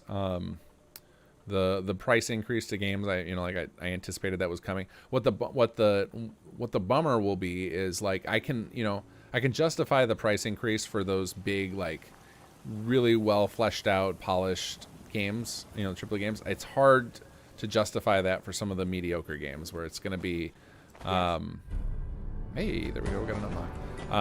Oh, got some more unlocks. But I think that's, that is going to be one of the things where it's going to push some of the game. Whoa, what happened here? It's going to push some game companies who, don't do particularly high-end work. Like, they're not going to be able to put out games for that price tag anymore. They're going to end up having to be part of, like, the Game Pass to get their stuff released.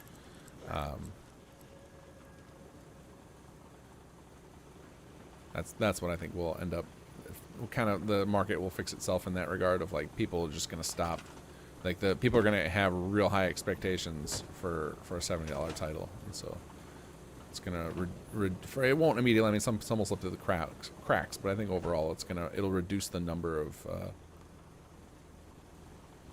garbage titles that get put out. Again, not talking from the perspective of like sometimes devs are going to put out a bad version. You're going to get the No Man's Skies happening, or the Fallout 76s where like the game comes out in terrible state, and that's still going to happen. That's going to happen forever.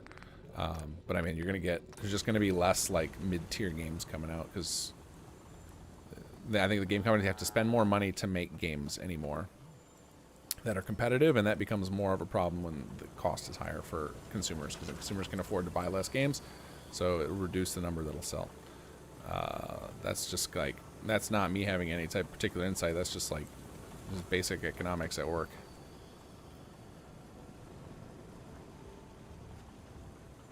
It's actually going to be interesting to see how all the entertainment industry changes. Like now that there's like so many different streaming networks, and now you're starting to see it happening in the game space, with Games Pass and stuff. Of like how that, I feel like that's all gonna come crumbling down. Like I know, like we were talking about that we were just in the golden age of television with all these companies competing, but like now they're gonna start eating each other, and like you see it with the games industry of like, all these game companies are running around trying to buy each other up, and then once there's less competition, it's naturally gonna reduce the amount of choice we get. This is all too negative. We got to get back onto some positive topics. Can't talk about the games industry for too long without becoming unhappy. So, Darth Womp, thank you for the donation. Thanks for the awesome stream. I love the Masters vids you released. Yeah, they really came out great.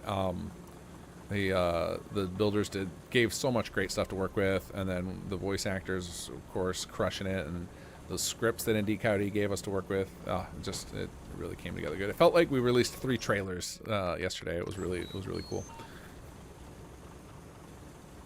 Question W, on the left side of the screen, HUD, the bars for home and jobs is off by 1. Sent Dogmeat to Red Rocket and then put him back in Sanctuary, and the meters on the left corrected themselves.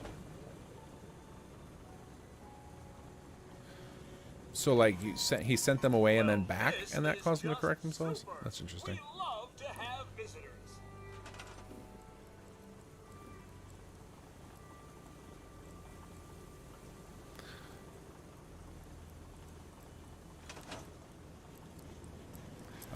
I think I've probably like overdone it. I'm trying to figure out why so many of these plots I keep having to refresh to make the structure appear, and I'm just thinking about it now. It's like, oh, because you just crammed in 2 city plan levels and didn't let your scripts catch up. I'm probably sitting on a lot of script data backup right now.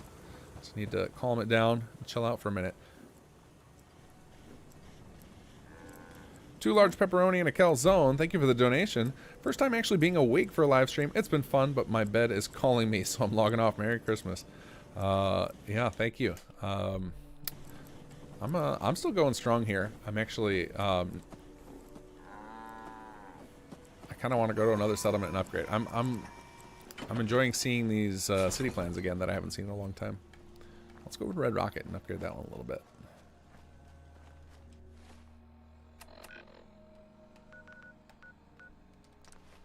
Here we come.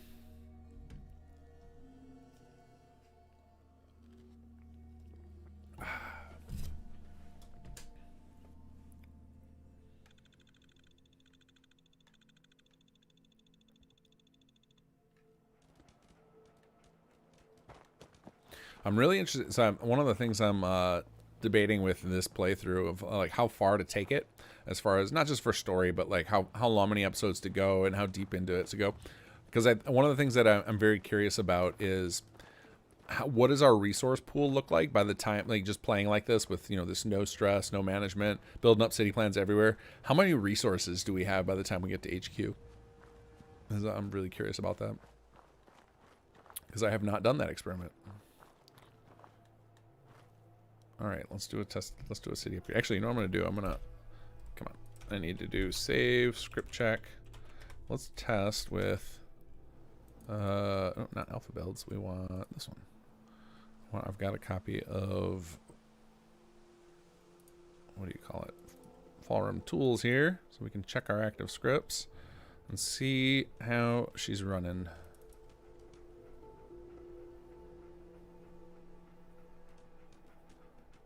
How are you hanging in there? Active script 0. All right. We're in great shape.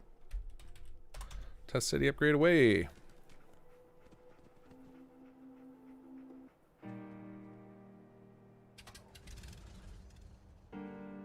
Okay, for a second I was like, wait a second, is this the Fall 4 theme? No, this is our song. We're good. We're safe. Rick Adsley, I had a municipal plot frequency pop up in my radio tab. Is that normal? That sounds like an old bug. The communications plot does that. Oh yeah. As long as it's playing the radio recruitment beacon, that's correct. Yeah, you're getting a. It shouldn't be called municipal plot. That's probably just like an oversight that we need to fix in the way the Pip-Boy detects things.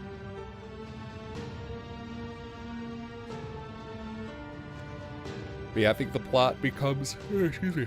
I guess I'm a little more tired than I thought. The plot technically acts as a recruitment beacon, and so the Pip-Boy radio would pick that up.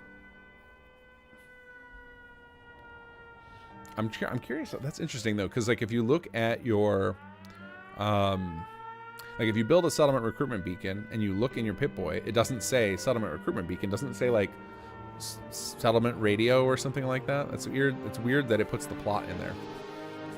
Like that should not be the case. That sounds wrong. It sounds like there's something funky going on. I've seen it happen. I just now thinking it through, it's like that actually doesn't seem correct.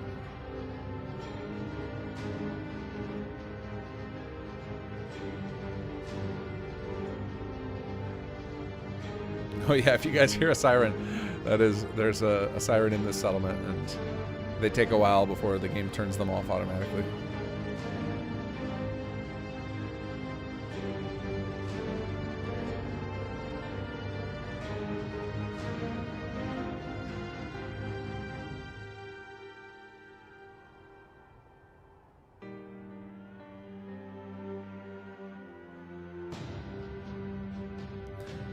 Nick Carter, besides the long save bug, what was the most difficult fix? I mean, there was the other one that came right alongside it, which was the HQ reset bug. That was nasty, but that wasn't difficult for me because effectively we paid people to fix those 2 issues with the bounties. But issue that I fixed that took a long time.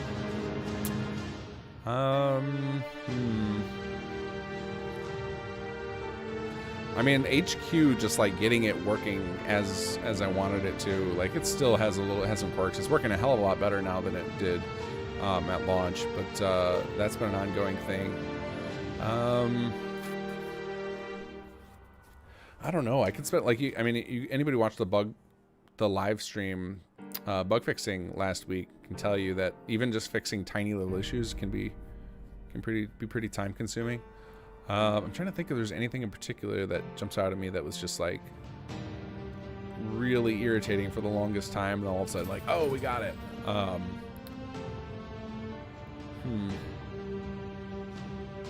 If I think of something in particular, I'll keep it in the back of my mind to see if anything jumps out at me. Nothing's coming to me right now. Like, you know, it's a lot of it. What I'm thinking about is just the most recent headache, and that was fixing some of the quirks with the HQ stuff. And a lot of that was just because I didn't understand a lot of the under the hood code, because somebody else built the framework and then I built HQ on top of it. And so like there were a lot of like assumptions I made that were wrong, and when I was building it out, and we fixed those over time. But yeah, nothing jumping out at me particularly. There have been some bugs that I've fixed recently in the plot code that have literally been there since launch. So like they didn't feel particularly complicated when I fixed them, but it was like, you know, thinking about the fact that people have been reporting it for literally years, and I just now fixed it like that, you know, that's kind of a hard bug to fix. But I'm trying to think of a bug where I just spent like just crazy amounts of time on it. And I think my mind erases those stories, because otherwise I'd learn to hate programming. Because there definitely have been like things where I'll spend, you know, weeks and weeks on a problem, and then finally get there, and like right at the edge of burning out. Usually when I get to that point where I'm just like burning out on an issue, I usually I'll go vent to somebody, and then either a solution will come to my head, or they're willing to take a look at it, and then they usually either they'll solve it or they'll get it to a point of like, and there's 2 sirens in here, aren't there? Yeah. They'll get it to a point of like they found some issue or something. They give me a little piece to work on so that I can kind of move forward and get unstuck. Since Cyprian, so on hardcore mode, is the player expected to help manage a city plan? And some tips, please. Yeah, absolutely. Yeah, hardcore mode, you are absolutely going to have to participate. The settlers are going to make really dumb decisions. They're going to build plots that you don't need. They're going to expect tons of resources. Yeah, 100% you're expected to get involved. Like the tips for hardcore, it's going to be, I would say, if you're going to, city plans are probably not the best thing to use in hardcore. That would be my first tip. I would say second tip would be turn off automatic upgrades across the board. If you're, Quester WI was mentioning deep dive gaming. If you want to see somebody really diving into the hardcore mechanics and trying to figure them out and figure out what's possible and stuff, he's got deep dive gaming has a whole series on his channel about that. It's called For Science, where he's digging into like the component level difficulty and trying to figure out what to do about it. I think the way to do hardcore is very slow and steady. You know, it's going to be a very slow paced experience. You're going to want to turn off automatic upgrading. You're going to want to be very careful and deliberate with your upgrades and what you decide to build. I don't think it's the best thing to do your first playthrough. I think your first playthrough you should play on City Builder mode, because then City Builder is a nice balanced thing where you get like a taste of all the mechanics, but it's pretty easy to meet the requirements because you have so few resources. You only have 4 different resource types to worry about, whereas in Component having all 32 of the different resource types, and it requires you to dig into all the mechanics. So for example, at the end of chapter 1, you unlock our beacon system, and using that beacon system is, unless you're going to use cheats, is basically a part of, you have to use that in order to succeed at hardcore, because you need to unlock some of the conversion building plans, and the only way to do that is to use those beacons. And those conversion plans are absolutely like a necessity in order to balance out a settlement network, to get all the different resources you need at the levels you need, because the way we balanced out the costs for everything in SS2 is the early stuff you start with, the low level stuff is cheap enough where you can afford to pay it out of pocket, so you can just run around the game world and collect resources and just pay for those. And then as you get higher in level, the resource costs become pretty prohibitively expensive, where you're going to need settlements to generate resources because they'll generate them a lot faster than you can.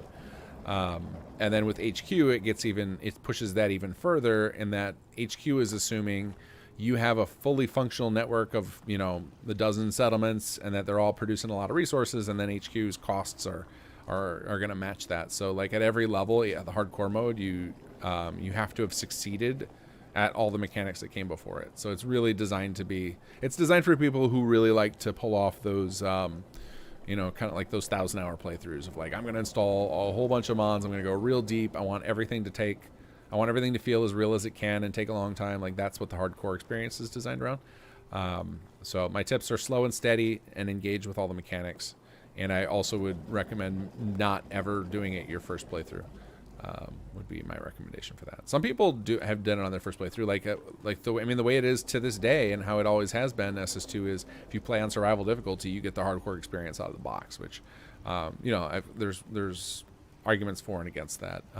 I think a lot of people would never have tried the a lot of people would never know about those other options if they didn't happen to load up the holotape, which MCM users don't really have any incentive to do so. So I think that you know, survival players tend to be the folks who want a more challenging experience, hence the reason they're playing survival.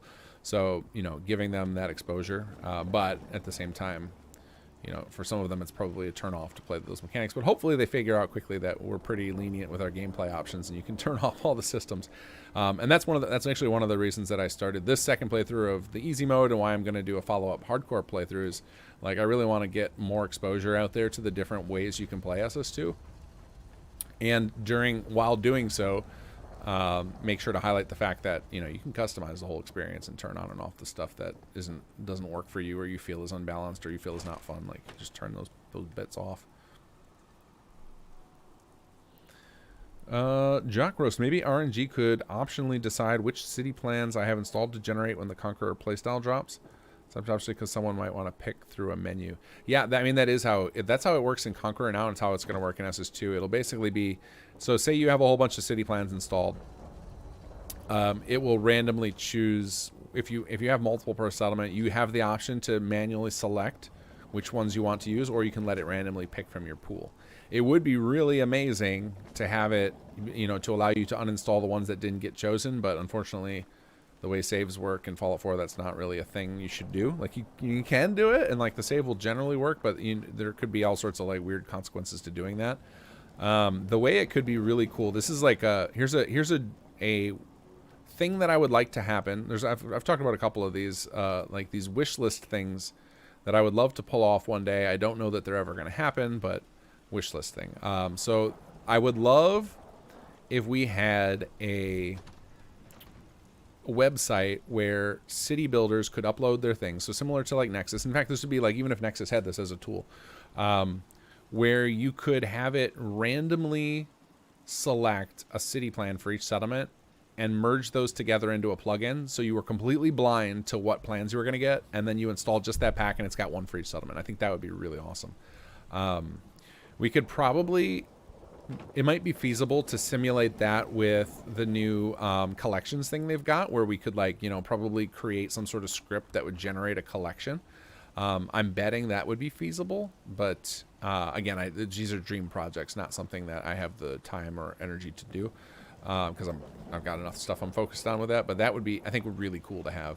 Would be some sort of way to dynamically select them. And, you know, the only reason that I would want that over just collect all the city plans and load them up is that the game has this really dumb memory limitation where if you load too many city plans, the game will just hang and won't let you load it. Like, we're probably going to experience this when we release the city plan mega pack we're working on right now, and that probably will release soon, like very, very soon. Is that likely we're going to run into the script data limit, and we're going to have to figure that out and give recommendations to people when they install it about how many they should use. Because there's this limitation in the game engine where if you use more than a certain amount of script data stored in a plugin, so it's like, it's hard to explain without getting technical, but effectively you can only, there's a bunch of limitations with like things like how many plugins you can load, how many BA2 files you can load, and we discovered a couple years ago that there's also a limitation with how complex the script related content can be in your mod load order. It's pretty high, like the amount it allows for is pretty high, but city plans use a lot of it, so it was like one of those things that I don't think anybody had ever hit that limit before. Like Bethesda probably didn't even think it was feasible to hit that limit, which is why they left the limit in. I'm sure it was like some arbitrary limit they set, you know, back when they were working on Fallout 3 or Morrowind or some older game, and they never changed it because they didn't need to. And we found out about it and that we can hit it. And that was the only reason I would want this dream feature. But even without that limitation in place, it still would be cool just to save you some mods in your load order and save you some space on your hard drive and some download time if you could just like randomly generate a pack of plans for each playthrough. I think that would be a really sweet feature. So we can simulate it, but you have to have all the plans installed to do it. Trima Lugab. Without spoiling anything, I have to say that your story made me cry at some point. Thank you for the amazing mod, but also the storytelling. You are welcome. Yeah, I think a lot of us have shed a tear playing through the story. That is all our writers. They're fantastic, and yeah, it really makes this way more fun for me to work on, having like a really good story in here that was well done. And well voice acted. Like, it makes this whole situation way more fun to work in, because it feels like we're working on a legitimate game that we just are piggybacking on somebody else's creation, and it's a lot of fun. Like, there's a lot of rough edges on SS2. I'm never gonna feel like it's good enough, but it definitely, like, the effort those guys put into the story, like, it just took it to another level.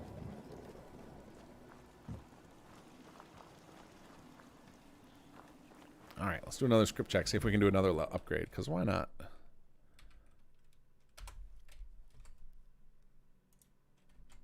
Oh, I keep jumping to the video folder.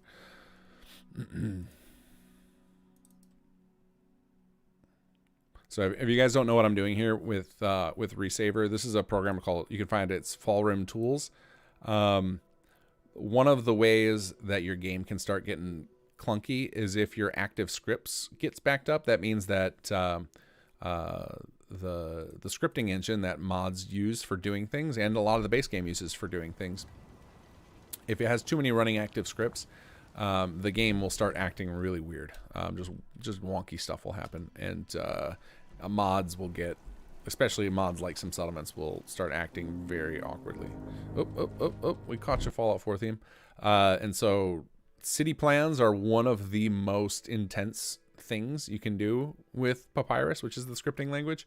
It's just doing so much activity all at once that running city plans and upgrading them during spikes of active scripts is a bad idea. So that's why I'm checking that.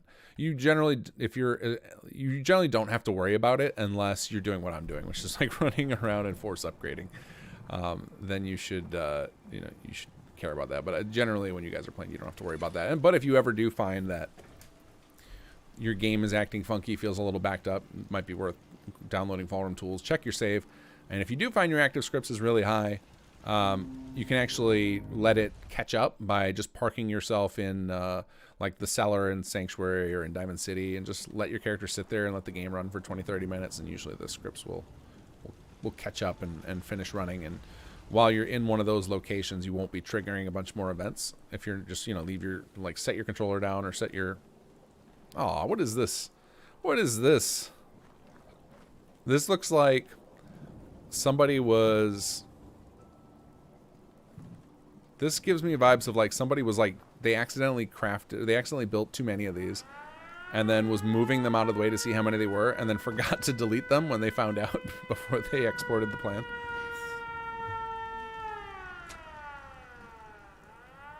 Oh, got another one up on the roof over there. Making me wish I had Workshop Plus. Oh, now they're getting cleaned up. Okay, so this was just a delayed cleanup phase because I just saw some tires disappear. Nothing more can be built. We gotta fix that. Manage, configure build limits. There we go. See if that second one disappears while it's doing this cleanup thing. Gotta turn off these sirens. I've seen the sirens are really irritating. Sometimes they get turned off automatic. Like, we have code in place that after a city plan is finished, find all sirens and turn them off. But I find that it's unreliable.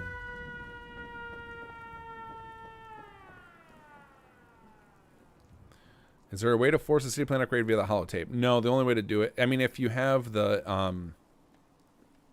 automatic upgrades turned off and it's eligible, you can force it from the city plan desk, but otherwise I'm just using a cheat command we have for testing. We put it in there for people who are designing city plans to test and make sure that they exported and imported everything correctly. So right now the only way to do it is with the console command.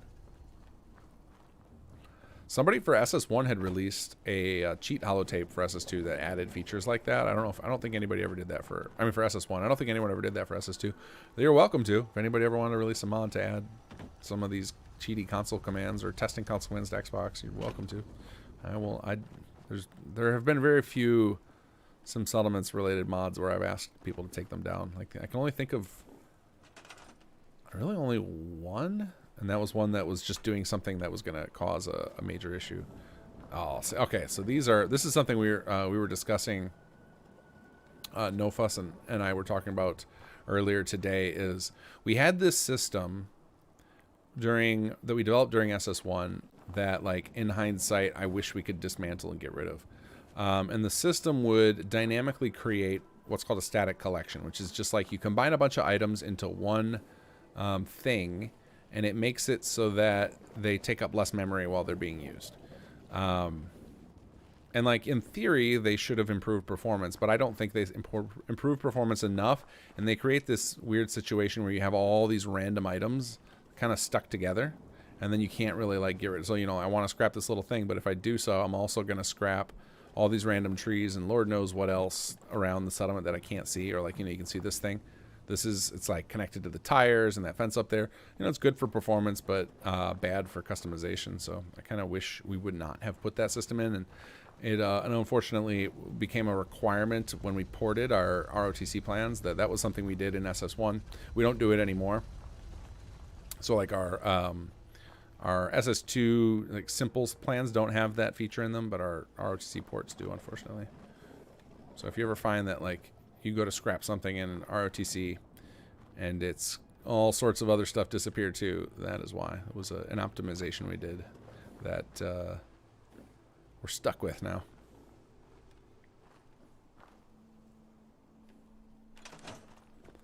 Oh yeah, that's right. Throw money. I think that was Prosmod. It was throw money at some settlements. You could like pay caps to force plots to upgrade or pay caps to force a city plan to upgrade. But I think Rec is on Xbox and wants to be able to check out these city plans. Oh, that's weird. Check this out. Look at that. Look at the light go all crazy. So I think that is one of the consequences of our big giant static collections. I think what's actually happening here is at certain angles, the big static collection disappears, and then the shadow goes away. So like right when I look right here, I think one of the whatever is making that shadow, that static collection, is disappearing, and so it's causing the shadows to update. So yeah, those big static collections, I would love to get rid of them in ROTC builds because I think they're causing more harm than good anymore. But they came from a place of love. We were trying to improve performance, and that was one of the solutions we came up with that we could largely automate.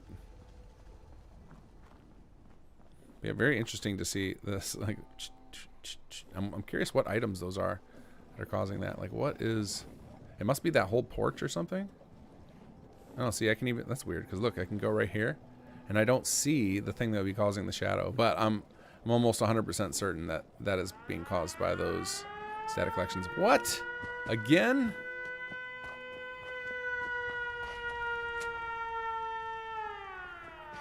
Yeah, there's another one. See that for a second? Something started going all crazy flickery.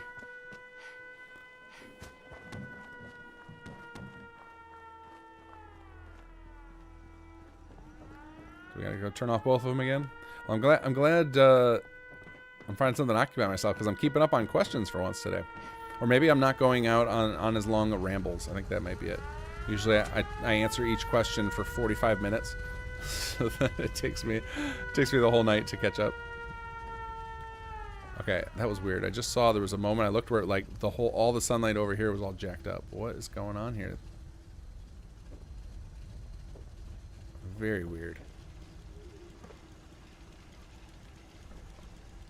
Yeah, I might have to, there might be, it might be one of those things we can solve with an Xedit script. Like, this is the ROTC thing, like, there's a lot of issues with the plans that drive me nuts. And, like, I'm wondering if, like, not only can we fix some of those, can we dismantle the static collections?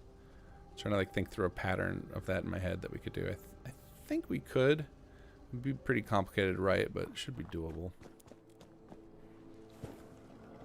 Guardian MF, are those static collections also an issue with Workshop Rearranged and other mods? They can cause it. Well, basically, any of the mods that do mesh replacers, they can cause problems to have those in static collections. Yeah. So, like, if they, a lot of, like, Workshop Rearranged, I'm pretty sure they used something like Outfit Studio or something to generate a lot of their mesh replacers.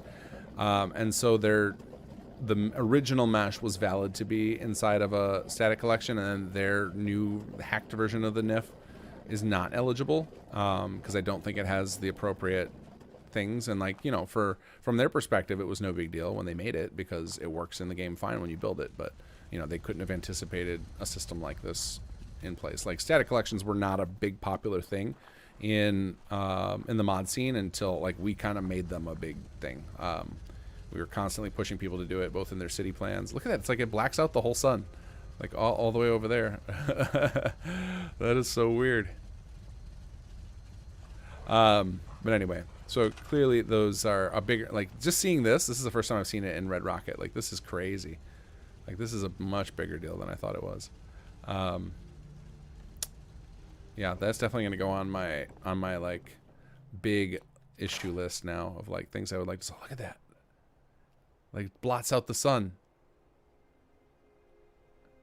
I'm gonna start scrapping some of these, see if it goes away.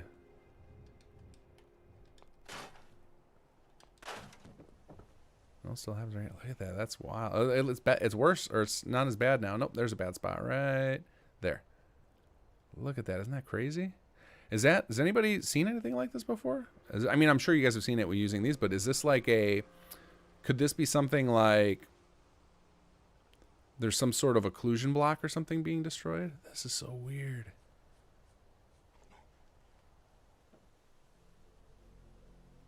Like, this feels like a much bigger issue than the static collections. Like, I don't know how these would do this, but I'm gonna keep scrapping them. Let's see if we can find some more. Okay, that big one's gone.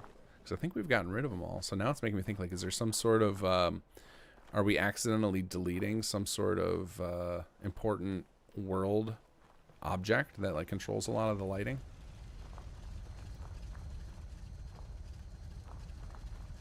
Alright, there's another one of those static collections. Alright, let's see if we still get, if that was it. Do we still get crazy flicker shadows over here? Yep, nope, sun's still blotting out. Look at that. Weird. I would love to see if anybody else wants to go build the ROTC Red Rocket if you've already got it, and go check if you can do the same thing. Like, is this a ROTC city plan issue, or is this a King Gath save issue? Okay, look, this one's gone now. This one seems to have resolved itself. Oh, but there's a little bit of it right there. Much less bad right there, but...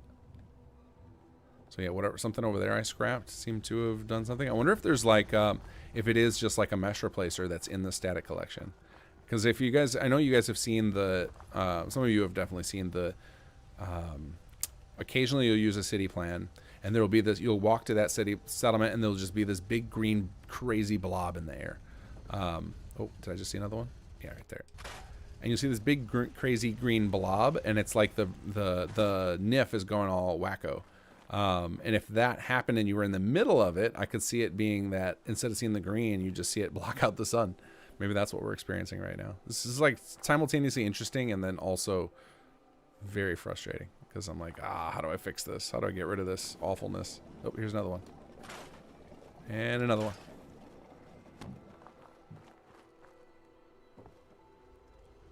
Like, normally I'm excited to find... Oh, look at that. See, look at there. Bye-bye, sun. It's like there's a big mesh behind us. Normally I'm really excited to find bugs like this. It's just that this one I don't have any concept of how this is happening or how to resolve it. All right, again, I feel like I'm going back into a negativity spiral like I did with the talking about game companies and their predation. So let's talk about something nicer. Scrap the data collection, see if it stops shadows. Yeah, I'm trying to find them all. Like there's quite a few of them, I think. It's hard to find them though. Almost got to just run around and scrap everything. Oh, I guess let's try that. Let's do this might crash my game. But the old scrap all command, haven't used that in a while. Let's try that. Let's see what happens. Scrap all. Oh, did I typo it? Scrap. Yep, crash. I knew that was going to happen. Scrap all is such a you should never use that command, except maybe in an empty settlement. Just landed the world. I'm probably just scrapped to the sun. It's the Red Rocket ROTC plan. I'm curious if that happens for everybody or if that was just a me issue. I think the fact that like I could delete some of those static collections and it would change things. I'm guessing we have like there's some funky going on with the meshes, but that's okay. We're gonna just delete those, and we'll go back to our end of session. There we go. Could have related to Z fighting. Could be. I think that those anyway. Those big static collections we made, like, I would love to undo those, at least for SS2. SS1, I mean, like, I'm trying to avoid touching that because it's in pretty good state. Like, it's definitely not as fast as SS2, not as deep as SS2, but it's a pretty stable little mod over there that I think, anybody who, especially on Xbox, who's run out of space or doesn't enjoy the story, like SS1's a nice thing to keep around, so I don't want to go keep patching unless it's for really good reason. But SS2, I want to get all these kinks worked out. I want to get all this stuff perfect. I want to walk away from this one day feeling like I've got it's never going to be perfect. Like there's no gaming experience is going to be perfect. You're always going to have a little, especially in the creation engine. But, as many things as I'm aware of and could think of a reasonable solution for, I would like to do. And this, I'm running through my head possibilities for fixing it. And I think I'm putting together a plan. But unfortunately, as an Xedit script, which is not my specialty, I kind of, if you ever look through some of the Xedit scripts we released with the Add-on Makers Toolkit, and the script seems really poorly optimized and written, it means it was probably one I did, because I am not I'm not good at what is that language that it uses? Pascal, is that it? I don't know. It's an old language that I never learned proper, so I am very ham-fisted with my Xedit scripts. All right, guys. I think I'm running out of steam here. I'm now running around in circles and risking crashing the game, so that means I'm getting loopy. It's time to go to bed. I'm pretty sure I'll be back for a stream next week. I don't think I have anything going, like Wednesday, and the holidays happen to be on the weekend, so I think that should be a good day for it. So I'll probably see you guys next week on Wednesday, and presumably we'll do another easy mode stream. The only thing it's basically going to be easy mode for the next few, I don't know how many streams, I really have been enjoying. I enjoyed that bug fix stream a lot, even though I only fixed a couple of bugs in it. It was nice to kind of show the process and also get a couple extra hours of development time in. So those will probably pop in again at some point, but not next week. I'm not going to be ready for it already. So I think it'll be either easy mode or something came up in the fam and I had to take a week off. But all right, that's enough rambling out of me. Thank you guys for joining me today. Thank you everybody who donated, and I will catch you next Wednesday.